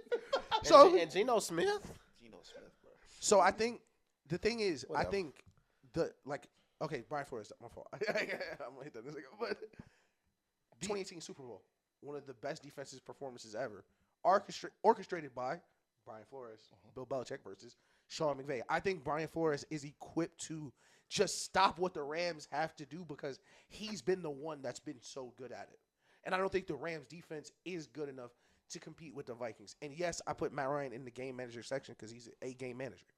You said Matt Ryan and Brock Purdy was almost an MVP in the league. Brock Purdy and Matt Ryan not as far as you think they are. Yes, they are. What body party look like with Julio Jones? Brock Purdy. I'm just Hey, listen. We don't gotta hit Brock Purdy because y'all told me he'd be fine without CMC and they just missed the playoffs without CMC. Let's go to the next one. I said they would. Let's just go to the playoffs. I said they would. That's not what. That's not. Niggas that told me wasn't he'd the be. conversation. I said he'd suck. That wasn't without, the conversation. I said That he'd was suck not the without conversation. CMC. They'd be like, he'd be I all right. said, That wasn't the conversation if at all. Christian McCaffrey was out for 4 weeks, he could keep him afloat and go 2-2. That's exactly what he did. I said if he missed that whole season, they would miss the playoffs. That was exactly that what was they did. literally the conversation. And my point was he's gonna miss the whole season and they're gonna miss the playoffs. Yeah, That's I what think said. without context, that is crazy though, because he lost a bunch of receivers too. Yeah, we also said that their Yeah. wide receiver 1 was hurt. Well, yeah, Which he Patrick was. Mahomes wide receiver one was hurt. Debo came out of shape. He's the best in the league. Josh Allen wide receiver one was hurt. CJ Stroud, they said he had a terrible year. CJ Stroud just had a terrible year. His wide receiver one was hurt. Brock Purdy Who was was this one? not. Brock Purdy was not. who was none of these CJ Stroud's guys. wide Hold on. Where is this coming from? Before we keep going, y'all told me Debo wasn't washed too. What happened to that? What happened? Because He's out of shape. He's out of shape. I came into this. Did season- somebody Did tell? I came Did into this somebody season- tell you? He is was very out of clearly shape? out of I shape. feel like somebody told y'all said- he was out of shape. I said I that don't know if we motherfucker should go play running back. I don't know if we said disputed Y'all, that though. I said Debo said it was washed. Y'all said This, you know what? By the way, this was not the conversation. Listen, I I don't remember know any of this. verbatim. Daniel looked at me. He said, "Did you see what he did last year to the Cowboys?" Eagles. I said the Eagles. Eagles. I said the Eagles. Eagles. Do you know how long ago that game was? That game was 2 calendar years ago. at I this feel point. like this is an unfair thing you're doing right Yeah, now. I feel like you're getting high. No. I'm just saying, like, it's game managers and it's playmakers. And Matt Ryan is in one category, and Brock Purdy is in that category Absolutely too. not. Fair. When Julio Jones got hurt, Matt Ryan did make Harry Douglas a 1,000-yard receiver. Shout out to Big Harry. That's cool. Dog. Harry Douglas was one of my You know what he favorite did? Falcons. You know what he did? He managed the game with Harry Douglas. It's never enough. He ain't Brock Purdy. All right, What is this between Brock Purdy and Matt Ryan? let's get into a fun debate. An MVP for one. That's fair. Let's get into a real fun debate. The coaches. Let's do the debate. Behan versus Gibbs. Now, this was a little conversation we had at the beginning of the season. Had it a couple times in the group chat. After this season, I think it's a lot more interesting debate. I was on the Behan side, and I was firmly. Why on don't you the pronounce Behan the side. J? I was firmly. You asked us this the first time, and every time I've said behind name, I think about you saying that. Why don't y'all pronounce And it? I still Bijan, don't brother. say his name. I Bijan. still pronounce don't the say J. the J. Yeah. I don't know why. I The prefer J is Behan. It's the, not- it's the not an J A. is silent, bro. Bijan Robinson. It's Bijan. It's Behan. Like Dijon mustard. He got Bijan mustard, you know? Bijan Robinson. Bijan Robinson. I ain't gonna listen. I ain't gonna lie. I'm not saying that shit. That nigga name is Behind. All right, BR Like versus Sub-Zero. JG. Let's go. Let's go. Gibbs. Behind B Gibbs. Like, yo, I'm telling you, I'm just gonna start reading niggas' names. However your name is spelled, that's how I'm saying it. Bijan. All right.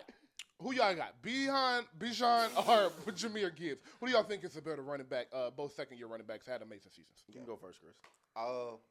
And First why, off, obviously. end of the day, it's well, at the moment, it's all preference at this point, bro. Like, I don't think it's something huge. Well, one gap was like picked people higher make than it the be. other. My fault. I gravitate more towards Bijan, I gotta not see just that. because he That's plays for the Falcons, but like aside from being like a great runner, he's a really good receiver. Like he's top 5 in receiving yards amongst running backs, top 5 in rushing yards amongst the league.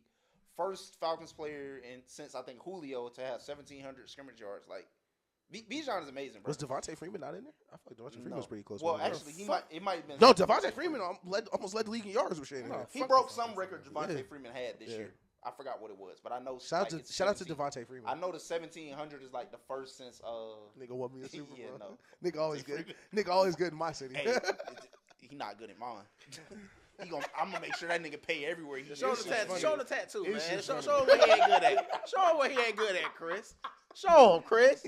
Stand on it. Everybody's You ain't good in the South, nigga. absolutely not. To be fair, Fuck that nigga. I ain't from the South, but you know, you ain't good in the Then that nigga South. it's not his No, fault. then he on Twitter laughing, he and the Kiki and talking about, yeah, it was all a conspiracy. Like they was all like, It's not his fault. Tevin Coleman ankle made of glass. all he had to do was block. You know what? I'm not Listen, gonna get into that's that. Anyway, that's Dante Hightower. back to generational running backs. Yeah. I don't have no problem with Gibbs, but like just me personally, like I gravitate towards Bijan. It's not just because like I'm a Falcons fan, but like again, like he's great in the receiving game, and that's gonna open up some more now that we got Penix. And then also just like he's a great runner. And I think Stunna gonna say this when it's his turn, but the only thing Bijan is really missing that Gibbs has, like Gibbs has had like some long breakaway runs. And like Bijan don't got a lot of those, but like Bijan's so shifty. See, so we had like, this conversation. And he leads to get missed tackles. Yeah. So this is the conversation we had at the beginning of the year, and y'all like, of course, what are you talking about? And my point was, Gibbs has home run speed that Bijan don't, and no other running back. You told me we won't see nobody like Tyreek Hill again. No, he has it. I'm sorry. Could you imagine Tyreek Hill playing running back? No.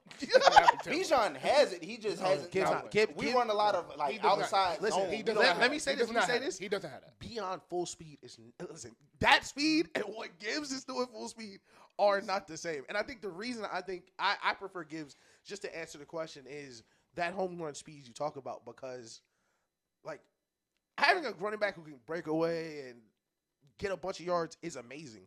But Chris Johnson is CJ2K because he broke away and scored touchdowns. AP is AP because he broke away and scored touchdowns. LT, all these great running backs, you have to finish. That's what makes Derrick Henry so special, is he can grind out them 4 or 5 yards, but he can jump out that window. And Gibbs, you've seen it so many times where it's like, okay, this is a 5-yard runner for anybody else. Yeah. And he scores. Yeah. I think of course, Bijan has a bigger role, and he deserves it. But also, it's like, we seen Gibbs be a number 1 running back for 3-4 weeks. He was like the best running back in the league. Like, yeah, he's splitting carries, but is it to keep him healthy or he need to split carries? Because if he was getting Christian McCaffrey, Bijan touches, I don't know if it would be a best running back conversation. Just because what he does with his touches. Like, think about that now. He's splitting, like really splitting with another great running back, and it's already a conversation. So that's why I think he's better. I don't think it should be a conversation, honestly. Really? Why not? I just think total package-wise, Bijan is just better total package-wise, and I'm the guy who I feel like speed is the most dangerous thing on the football field. Like, no, you don't. Yes, I do. No way. Yes, I do. So Tyreek Hill better than Julio? I don't think Julio ran a 4.3 on a broken foot. Julio wasn't slow though. Tyreek ran a 4.3 at 17. But Julio wasn't slow. Julio was fast as hell. Teams were scared of Julio going fast. Listen, Julio was 6'5". Yeah, listen, Julio. Listen, everybody's slow to Tyreek. When Tyreek was at his peak, I thought he was the best receiver in the league. He's not at his peak anymore. That's fair. That's 1,000% fair. But yeah, I love Gibbs' breakaway speed, and I agree with everything you said. But my whole thing is, Bijan is the main focus of the defense every time we're on offense. I don't think that Gibbs is. I think that defenses have to have 2 safeties deep because Jameson Williams and St. Brown can take the top off the defense. I feel like they have just as much worry about Amon-Ra St. Brown. And what's their tight end name? Laporta? Yes. Yeah. They just, I feel like next year we'll be able to accurately judge it when the Falcons don't have a vegetable at quarterback for most of the year. Now this would be, God willing. Now this would be my retort. The price of the do-rag. So Michael Penix is good, so Bijan's role decreases, so his numbers. I wouldn't say it decreases because he's just as dangerous as a receiver as he is as a runner. No, but that's where I just. But even the threat of Michael Penix in the game, the defense has to respect that more than they did Kirk Cousins for half of this season.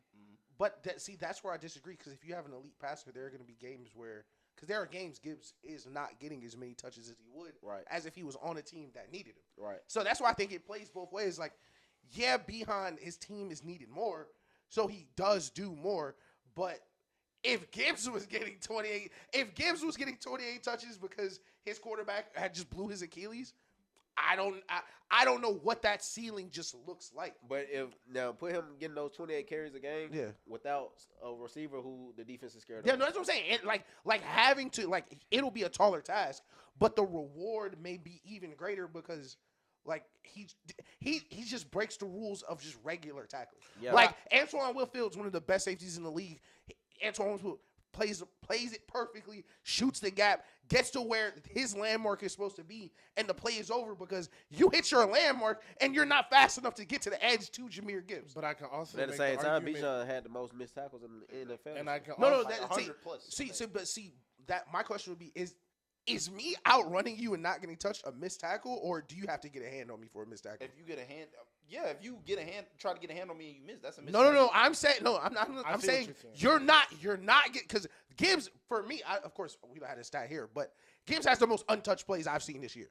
There are no broken tackles on that play because nobody was close enough or fast enough to get to him. So I don't know if he's more elusive because he's breaking more tackles because Derrick Henry breaks a ton of tackles. Marshawn Lynch used to break 1,000,000 tackles, but he wasn't the most elusive back because I'm sure Marshawn Lynch broke more tackles than CJ2K would be my point. Right. But I don't think that means he's more elusive than CJ2K because you not touching me, I feel like it's more impressive than you breaking the tackle. But I also do think that one of your points was just that I don't know what it looks like if he's in Bijan's role and gets to play on an offense where he's the main focal point, doesn't have the receiver. I can also make the point that he's able to get to that second gear because he's always fresh. 100%. So if he is having to stay in the game and be the focal point of our offense and is having to take more hits in the third, fourth quarters, he's able to get to that breakaway speed because that. I think that's a fair point, 1,000%, and that's why I mentioned the last 4 games. Who hit him? Somebody he it's crazy. It gave me the Reggie Bush. You remember the Reggie Bush swing pass? Yep. And he was like, "Yo, don't ever do that shit to me again."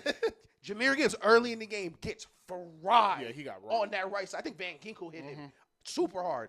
I was like, "All right, well, you the number 1 back. Like you got to keep playing." And he kept playing. He had 4 touchdowns that game. So seeing him as a number 1 running back, they said Montgomery's going to come back.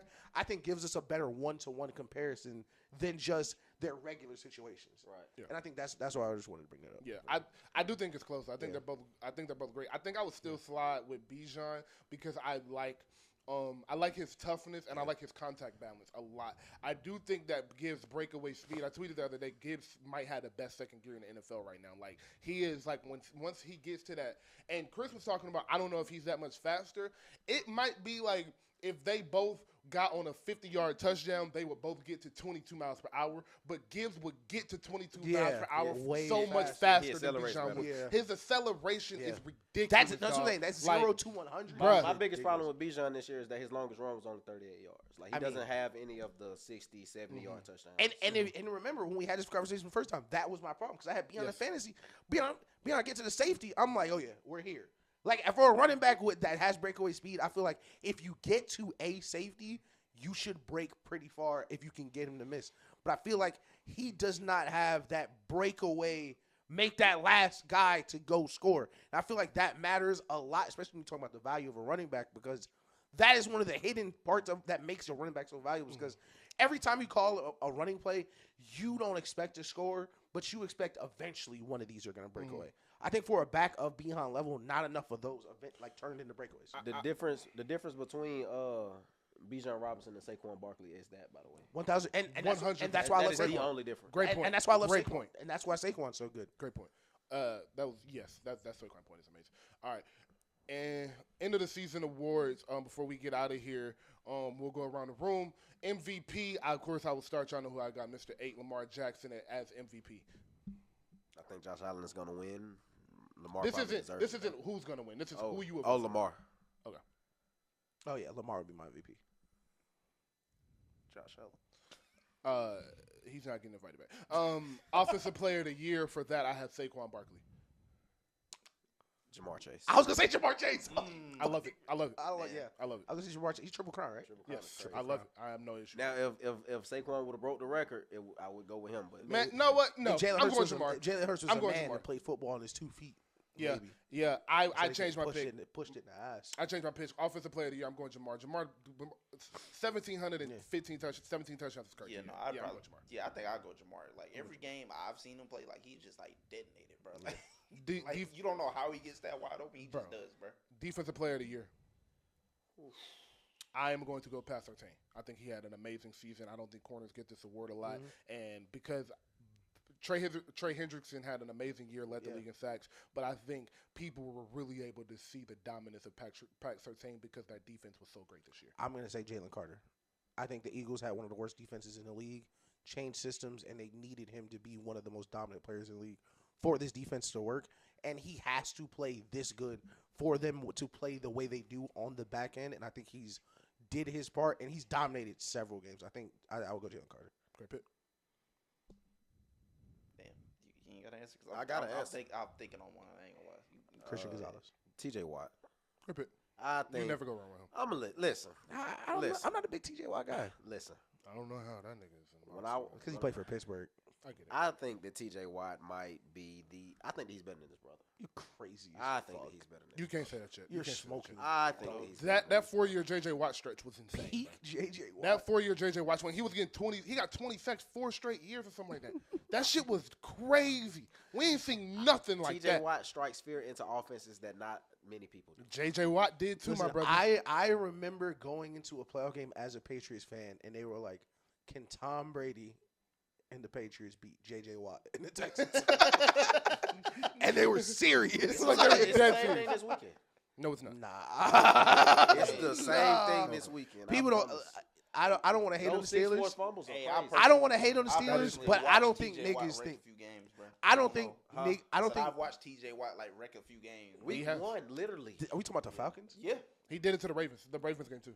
He had a great game Yeah. against the Ravens. We wrecked the Falcons game. They did the Patriots game. Fam, they didn't score a touchdown week 1. Gerard Mayo. It was all TJ Watt, bro. Listen, hey, I was early on the Jamar. Man, listen, I told Daniel in like October he was gonna get fired. Yes, he did. I told It Daniel was like week 4, and I was like, "Are you serious, bro? Like, give it a chance." He was like, "Nah, I said, bro." bro, listen, I'll be He said, here. "Black coach in Boston ain't ever gonna work." But I'll co-sign the TJ Watt for defensive player. There we go. I'm okay with that. That's that Falcons PTSD. Coach of the year, I've already said mine is Kevin O'Connell. Okay. It pains me to do this because I really hate this bald ass Yeah, I'm nigga, finna say bro. it too. I'm gonna say it too. I'm gonna say it too. Dan Quinn, bro. Dan Quinn. Dan Quinn. What? That number 2 pick last year. It pains me to say that. It I'm really not mad at does. that. Dan Quinn is a really good pick. Like when you It's look at Kevin where the O'Connell. Commanders were and where they Fam. are now, like that. If you told me that Commanders would be in the wild card before the season started, I wouldn't believe you. Especially if you told me Dan Quinn was the coach. But if you would have told me the Vikings was gonna win 14 games, I would have looked at you. Kevin like, O'Connell. Yeah, That's like my to me, neither one of those are the wrong choice. Okay. Especially since Sam Darnold's leading your offense. Yeah. I listen. Sam Darnold. Listen. Okay. The Commanders may have picked second in the draft last year. Sam Darnold was the backup for the 49ers last year. Yeah, like Listen, Kevin O'Connell's for sure he coach got of the year for me. 38 I'm touchdowns, okay with bro. it. Like, Yeah, Kevin, and I don't think Dan Quinn the best coach on his coaching staff. Is Kevin O'Connell? Yes, yes, Kevin O'Connell, motherfucking dog, man. Kevin. Is he the best Brian coach Flores. on Is he a better coach than Brian Flores? Yes, I would say easy, so. easy. I wouldn't say easy. And I would also that say, Vikings defense I would also say, does some And things. that Vikings offense was crazy But too. you got to remember they got the best receiver in the league and an elite wide receiver. They were too. they were good before Justin Jefferson too. and I also do think, elite wide receiver too. I also do Yeah, think, but they were good when Addison got hurt. Good running back as well. They got rid of Dalvin Cook and we're still good. You know what I'm saying? They got Aaron Jones. No, they had Aaron Jones this year. When they got rid of Dalvin Cook That's what I'm last saying. year, That's what I'm saying. I'm they talking didn't about have this they didn't have Dalvin Cook last year. yeah, that's true. They year. didn't. The Vikings weren't good last year. Yeah, no. Kirk Cousins got hurt. Yeah, He tore his Kirk Cousins ACL. got hurt. That was- They were good for his Achilles. I will say this I don't though. remember what the record I'll was. say this: part of coaching is being able to relate to your players, and your players fucking with you, and everybody hate Brian Flores. So that it plays a part into being a better. Everyone doesn't hate, but that's my Sue hates listen. Brian Let Flores. me just cape for Brian No, Flores. Ryan Fitzpatrick came out and said that he ruined a lot of relationships. A lot of people in that Miami building do not like him. It was not just two. Okay, listen, and you know what? That may be true, but when your career backup Ryan Fitzpatrick and you suck, and niggas tell you suck, I don't think that's being mean. I Yeah, think but- Brian Flores. but This is my thing. if A lot of great players love Brian Flores. A lot of bad players don't like Brian Flores. I don't want I- to say nothing bad I'm- about I Ryan don't know. Fitzpatrick. Jalen Ramsey said Raheem Morris was the best coach in the league, and you see where the hell I'm at. You see what I'm doing this weekend. Jalen Ramsey. Big I brother. just want to cut Brian Flores some slack because Jalen Tua Ramsey, come finish your Charles Woodson arc, bro. Tua was play like- safety for us. Listen, I just want to shoot Brian Flores some bail as the Patriots fan on the show. Because love Tua was like, he was so mean to me. He told me I was trash. You are trash. Brian Flores is one of the best defensive coordinators ever. If he tell you suck, you might suck. He does suck. Like, that's, and my thing is, especially because it is sports, we often look at it as like, oh, that's mean. Like, you got to relate to your players. That's a grown ass man. Like, if Brian Flores would to tell Tua he ass, that's like, you gotta live with that. Like, Yeah, I disagree, but we can That's agree fair. to disagree. Offensive rookie of the year. Brock Bowers. Yeah, Simple. no brainer. I gotta Bo go. Jaden Nix. Daniels. NFLU. Bo Nix. If it was Jaden Daniels, I wouldn't be mad. It's- But like Brock Bowers on like a terrible team where he's been QB'd by Aiden O'Connell and Desmond Ritter and Gardner Minshew at one point, I think. yeah. Yeah, I'd probably give it to him. I'm not gonna give it to him because And your vet left in the middle of the season to go have a hug and kiss fest with Aaron Rodgers. Failed, by the way. Who? Devontae. Devontae Adams. I want to give an honorable mention to. Listen, don't Brian mention Thomas Devontae as Adams. well. Don't mention Devontae Adams. Brian Thomas been a bad motherfucker this year. Oh, Yeah, yeah. the Jags just it's crazy. The Jags been terrible. Yeah, The reason I'm not gonna say Brock Bowers is because I'm pushing back on these. He broke the record for most in a rookie season. They're playing an extra game. Like, come on, these niggas are playing like it's 30 million 1,000-yard rushers. Like, okay, like Tyler Algier is not an elite running back because he had 1,000 yards a couple years ago. Oh, no, they are playing an extra game. Like, I think Jaden Daniels should win it over Brock Bowers. I think I would put Bo Nix above Brock Bowers too. Please. Yeah, I got can't Jaden Daniels Bo Nix. winning. I might have Bo Nix at like 4, actually. Bo Nix is playing starting a playoff game this I'll weekend. have Bo Nix at 5, actually. Bo Nix is starting a playoff game I this think, weekend. I think Malik Neighbors and Brian Thomas, when they did Malik this year, Neighbors, absolutely not. Trust me, I had him on my fantasy team. Brock Bowers That is playing nigga with was 3 nowhere near quarterbacks rookie who year. are gotta probably remember gonna who be he out had the at league quarterback. next Malik year, he still put up 1,000. I mean, listen. I think Sean Payton is an amazing coordinator, but like, Cortland Sutton is a good receiver. yeah, listen. Okay, listen. Cortland Sutton's a good receiver at best, 15th best receiver in the league. Yeah, At best, what was Daniel Jones for most of the season, though? 32. That's fair, but Malik Neighbors didn't produce. Like, if you're saying What are you talking about? 1,000, yo, listen. Malik Neighbors was not a consistent, great rookie. No, wide he receiver. wasn't. He wasn't. He was not. But He you got gotta look hurt. at He got hurt. He got hurt. No, he got hurt late in the game. But even early in the year, it was No, like he got hurt early in the year. He got hurt like the second or third game. No, I'm of the talking season. about early in his season. It was, why are y'all not getting me? He had several games where he was just not getting the ball. Whether that's his fault, whether that's Daniel Jones, Brian Daboll, whatever it is, cool. But I'm not giving you he would have performed points instead of the nigga who did perform. 12-04 and 7 touchdowns and 109 receptions. Go down. What are we talking about? Go down. Like, what are we talking about? That's what we're talking about. What? Which game? 564, 7171, 768, 1082, 579, 869, 664. He might have been produced for your fantasy team because he wasn't scoring touchdowns. But if he 440. was in a That's P- fair. If you was in a 12, PPR, Oh, okay. If I was in a points per catch, yeah. If you was in a maybe, PPR league, maybe. you might have been straight. Yeah, he wasn't scoring a lot of touchdowns. Those are rookie of the year numbers? No, I didn't say that. I'm just saying he had a really good season. From a wide receiver, yes. Over a quarterback who made the playoffs his rookie year? Can we look up the quarterback's numbers? Bo Nix Bo numbers Nix- are really good. Bo man. Nix numbers are better than that. Bo Nix numbers are. Listen, I tell you, Bo Nix got more than 1,000 yards and 7 touchdowns. I'd go on up a little bit. Bo Nix got half of them numbers funny playing as us. Oh, no, that. Come on, bro. I'm telling you, no. numbers. I have Bo Nix at 3. I have Bo Nix at 2. If he was in Buffalo, he'd win the MVP with them numbers. Let's not go that far, buddy. Nigga, them the same numbers. To me, it's I made the graphic for y'all. to Them the me, same it's passes. to me, it's Bowers, Daniels, then Nix, bro. They both had 3,800 in my tweet. Where his rushing yards at? Where his rushing yards at? If he had tush pushes on his shit. Listen, if Sean Payton called QB sneaks, this nigga might be a front runner. Like, This dog. Oh man, nah, that's too Tell the far. lies. Is rushing yards in here? Yeah, he had.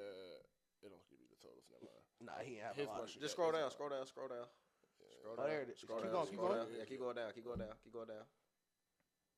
One more. There you go. Oh, man. 430 and 4 touchdowns. 430. I mean, Josh had 530. your had 4 MVP, touchdowns. ladies and gentlemen, Bo Nix from Denver Broncos. He had 34 touchdowns and 33, 4,000 total yards. Like that, like That's That's like a give good him an ass extra season, one. man. I can't lie. But all right, that was it. This is an amazing show. We at about 2:15. Oh, damn, yeah. when he choose defensive About rookie? 2:15. Yeah, defense was good. Oh yeah, defensive rookie. I'm so sorry. I don't know if that matters to anybody because the Falcons didn't Quinyon pick defensive Mitchell. rookie, so. I'm gonna put off from the Eagles on Whoever. Quinyon Mitchell. I'm going to go the other corner for my team and go Nate Wiggins. Solid. Your team? One of them. He's so fraudulent. I got 2 teams. I'm saying that. You don't like how I'm a fan of football or basketball. I get it, bro. If you watch the I got close-ups two we're teams. gonna post later, he's gonna have 2 football teams. Roby Broncos is a fan of Texas, Roby was at the Chargers Arizona, game with the the split Chargers, jersey on, the bro. Falcons. So that's your partner. If he can do that, I can be a fan of Lamar Jackson. I'm from Southwest Atlanta, so shout out to Roby. What it do, Yeah, baby? My defensive rookie of the year is Jared Verse, though. Great pick. Yeah. Quinyon Mitchell, fuck it. Quinyon, That's a good pick, too. I think he's been great. Yeah, he Yeah. is. Drake London had him on the Summer Jam screen week 2, though. This has been so much fun. Anything else we need to hit quick? Joy Taylor, I love you. Ruko defensive rookie of the year. Cube open positions for coaches. Who do you want to see go where? Oh, also two coaches I do think should be fired that will not get fired Yes. are Raheem Morris and Mike McDaniel. I would like to see Raheem Morris go to hell. Mike McDaniel, listen, Mike McDaniel should be fired. Why should Mike I McDaniel be fired? would no. execute to I think Brian Dable should be fired. No. They've already decided they're not firing. I I do think not he think should. so. We already decided we ain't firing Raheem. I do not think he should be fired. He sucks. How did you I feel? think How did you feel about the? He changed the Josh Allen's Raiders? career. How do you feel about the Raiders? As an offensive coordinator, I not a think head coach. I really believe that the Raiders The because Raiders won't surprise me. I hate that the Raiders fire Antonio Pierce because I hate when black coaches get these one and done deals on these teams that have no chance of winning anything. Yeah. But where I do cut a little slack is they also fired the GM. I think Brady is in that front office like, yo, I know how to play football. I know how to win. Listen to me, and we're gonna get this right. So if that's the case, and they just revamping everything and want a clean house and get all new shit in there, I completely understand that. Why with my Mike McDaniel? Because he's a black coach. Mike McDaniel because don't say that again. Borderline. But Mike McDaniel because I don't think his offense is something. One, actually, the main thing is I don't think his players respect him as a coach. I think fair. they were talking about But how niggas being late, the niggas being fines, late, yeah. getting fines, and then Yeah. and not caring about shit. And that he was when they were playing Buffalo or somebody, he was like in the corner next to the heater, shivering and shit Yeah. as a coach. And like you can't be doing this shit. I just don't think Yeah, I hate niggas had that. respect I heard for him. that. And then secondly, I don't think his offense is as great as we thought it was. I think his offense is too gimmicky. I think it relies on the quick pass too much. I think it requires too much motion. And if you go look, I was shout out to Mina Khan's Wood. I was listening to her talk, and she was talking about how they have the most delay of game penalties because it's so much. It's the most happening at the complicated, line of yeah. Scrimmage. I just think he need to go. I think Mike McDaniel, Kyle Shanahan, Brian Dable. If you fire an offensive guru, you should not come back next year. The thing is, I wouldn't fire Mike McDaniel because who do you hire after Mike McDaniel with Tua? Like, I do agree that their offense is gimmicky. Doug Peterson. And I do agree that their offense is. Ben Johnson not taking that job. I definitely agree that the offense is gimmicky, and I don't think it works in the playoffs. But I don't know how much of that is my quarterback can't throw more than 20 yards in a playoff game. Like I'm not sure if we're running this offense that only Tua can run because that's the only offense I know, or this is the only offense Tua can know. I think it's Mike McDaniel. I definitely think it's Mike McDaniel. Tua, one of the most accurate quarterbacks in NFL history. I think it's Mike. But McDaniel. he. only throwing 5-yard No, that's the thing. He's one of the most accurate quarterbacks to a certain level. Like there are throws their offense literally can't make. We mentioned Tyreek Hill. I mean, that's fair. There's things he literally can't call. I'm not. Listen, if Mike McDaniel gets fired today, I'll drive down to Miami. I and tell I'll people get him all the one time, like there's a difference between like a Josh Allen 300-yard game and a Tua 300-yard game. Like Josh Allen Not gonna hit you really. in stride. Nah, Josh Allen gonna hit you in stride. Tyreek Hill gonna run under the ball that Tua underthrew and get you like 200 of them yards. But also Tyreek. I've seen. I mean, not Tyreek. I've seen Tua throw 30-yard posts on the money to Tyreek in stride. That he's able to take 30. Please show me that game. 30. I mean, 30. I feel like every quarterback. You was in doing the that in NFL middle should be able school. to throw 30 You was yards. doing that shit in middle school, like 30 yards. I know. Hey, nah, show I me that tried game, to, 'cause I've brother. I never seen tried, Listen, my man. I just to can't- wrap it up, they with the got me. Patriots Open, I'm glad you mentioned Ben Johnson. I'm going to say it publicly here. I said a prayer this morning. Please hire Mike. Please do not hire Mike Vrabel. Please hire Ben Johnson. Let If it they go, buddy. It's over. If they hire Mike Vrabel, I might break down in tears. It is like you just said. Y'all are It's absolutely over. hiring Mike Vrabel. Tom Brady is not walking through the door. Niggas in my mention this morning, like, I don't know, Josh McDaniels might be a good coordinator. Niggas 2025. Oh yeah, no. That His- McDaniel shit needs to die. Bro, like he's bad. These Patriot But you niggas niggas are absolutely really hiring Mike think Vrabel. that's like, hey, that Patriot way shit, like, fam, that was Tom Brady. The Patriot way was the best quarterback ever. That was the way, nigga. Like, get behind the GOAT. Ever. Shout out Mike Dick, man. Shout out to Joy Taylor with that peanut butter skin and them big Price of breasts. do-rag going up in Jugs. Atlanta next year, man. So tomatoes, before man. we end, we didn't really talk about like any positive Falcon stuff. What is the next year? What is y'all outlook? I don't know why he's calling Hey, it that. y'all gonna go His to the name is thumbnail. clearly. I ain't gonna lie, This we has might have been to clip episode that. I ain't gonna lie, we 101. might have to- I appreciate We Thursday can't even Chris get into the coming. closing. Crazy What the pause. Fuck, bro. What the Crazy fuck? pause on That was crazy. crazy. What are We gonna talk about What are the y'all Bucks. getting into this next year? Dick. Mike, Yo. Mike Vick, Mike Let me Dick. say this. Let's say it's Penix, brother. Phoenix, penis, dick. No, see, this is why I think we need to be careful because this is an Atlanta team and the Atlanta demographic is already got a certain connotation. No, let's get good. We already got a certain connotation. Yeah, we are still running. Let's We're gonna have to get bleep that out. Let's get it We cut. gotta bleep I that didn't even hear out. what he said. I was reading. What did he say? Just make sure you check when you edit this tonight. What time is it? Hey, listen, episode By 101. 319. By 319. Yeah, episode 101. Yeah, Funniest possible outcome. Oh, name the episode. What's the funniest possible Super Bowl? Denver Commanders. Tough. You said who? Denver Commanders. Denver Commanders. So I'm gonna say this because I saw it on Twitter and I want to see what happens. First off, Chargers and Rams championship weekend. Did y'all see that? Like hypothetical, they were like, what would happen if like on Both the same teams? weekend? Yeah. I kind of want to see that. Well, Chargers don't have home field advantage, I don't think. No, they wouldn't. Okay, so it doesn't matter. But yeah, And funniest it's possible Super Bowl, stadium, probably. so. I'd say like Vikings and Chargers would be a funny Super Bowl to me. I think I would go with Detroit and Baltimore because those would just be two aura teams, the United, the America's teams. And Yes, yeah. I don't know who people would pick for the most part. You know, you got every nigga loves Lamar Jackson. Yeah. A lot of culture comes from Detroit as well, though. But I also feel like a lot of football fans just love the Detroit story. Yeah. Just how they really Detroit grind is it. an American team right now. Yeah, type shit. So it would be like and Lamar is America's America's quarterback. quarterback, The niggas yeah. quarterback. Yeah. Yeah, So Yeah, that's a fact. I would say the funniest possible outcome would be Broncos Eagles, and Bo Nix goes through Josh Allen, Patrick Mahomes, Jalen Hurts 1 year, win the Super Bowl. I'm gonna say a top 3 quarterback. I think that's the funniest. Bo Nix in this playoff run as the second best quarterback in NFL. That's the funniest Honestly, outcome. any outcome with Sam Darnold playing in the Super Bowl is like the funniest outcome to me. No matter like how good the underdog It's story or whatever may be. more realistic than you think. And Stunna, before we go, you did say Texas can beat Ohio State. Do you really believe that? Yes. Why? Texas has more athletes on their football team than Ohio State's not that good to me. Okay. Outside of Jeremiah Smith, Would they beat Colorado? And they'd almost didn't beat Arizona State. I think it'd be not I think Arizona State would. I mean, does Jeremiah Smith want to see 12? Please. He don't. Travis Hunter would not be he don't want to be on a first round corner after that game. He don't want to be on the island. Listen, we seen what he did with that Stanford wide receiver. He did was to him tired. last He year. was tired, bro. If you gave He got Travis hurt, Hunter, bro. if you told Travis He Hunter tired.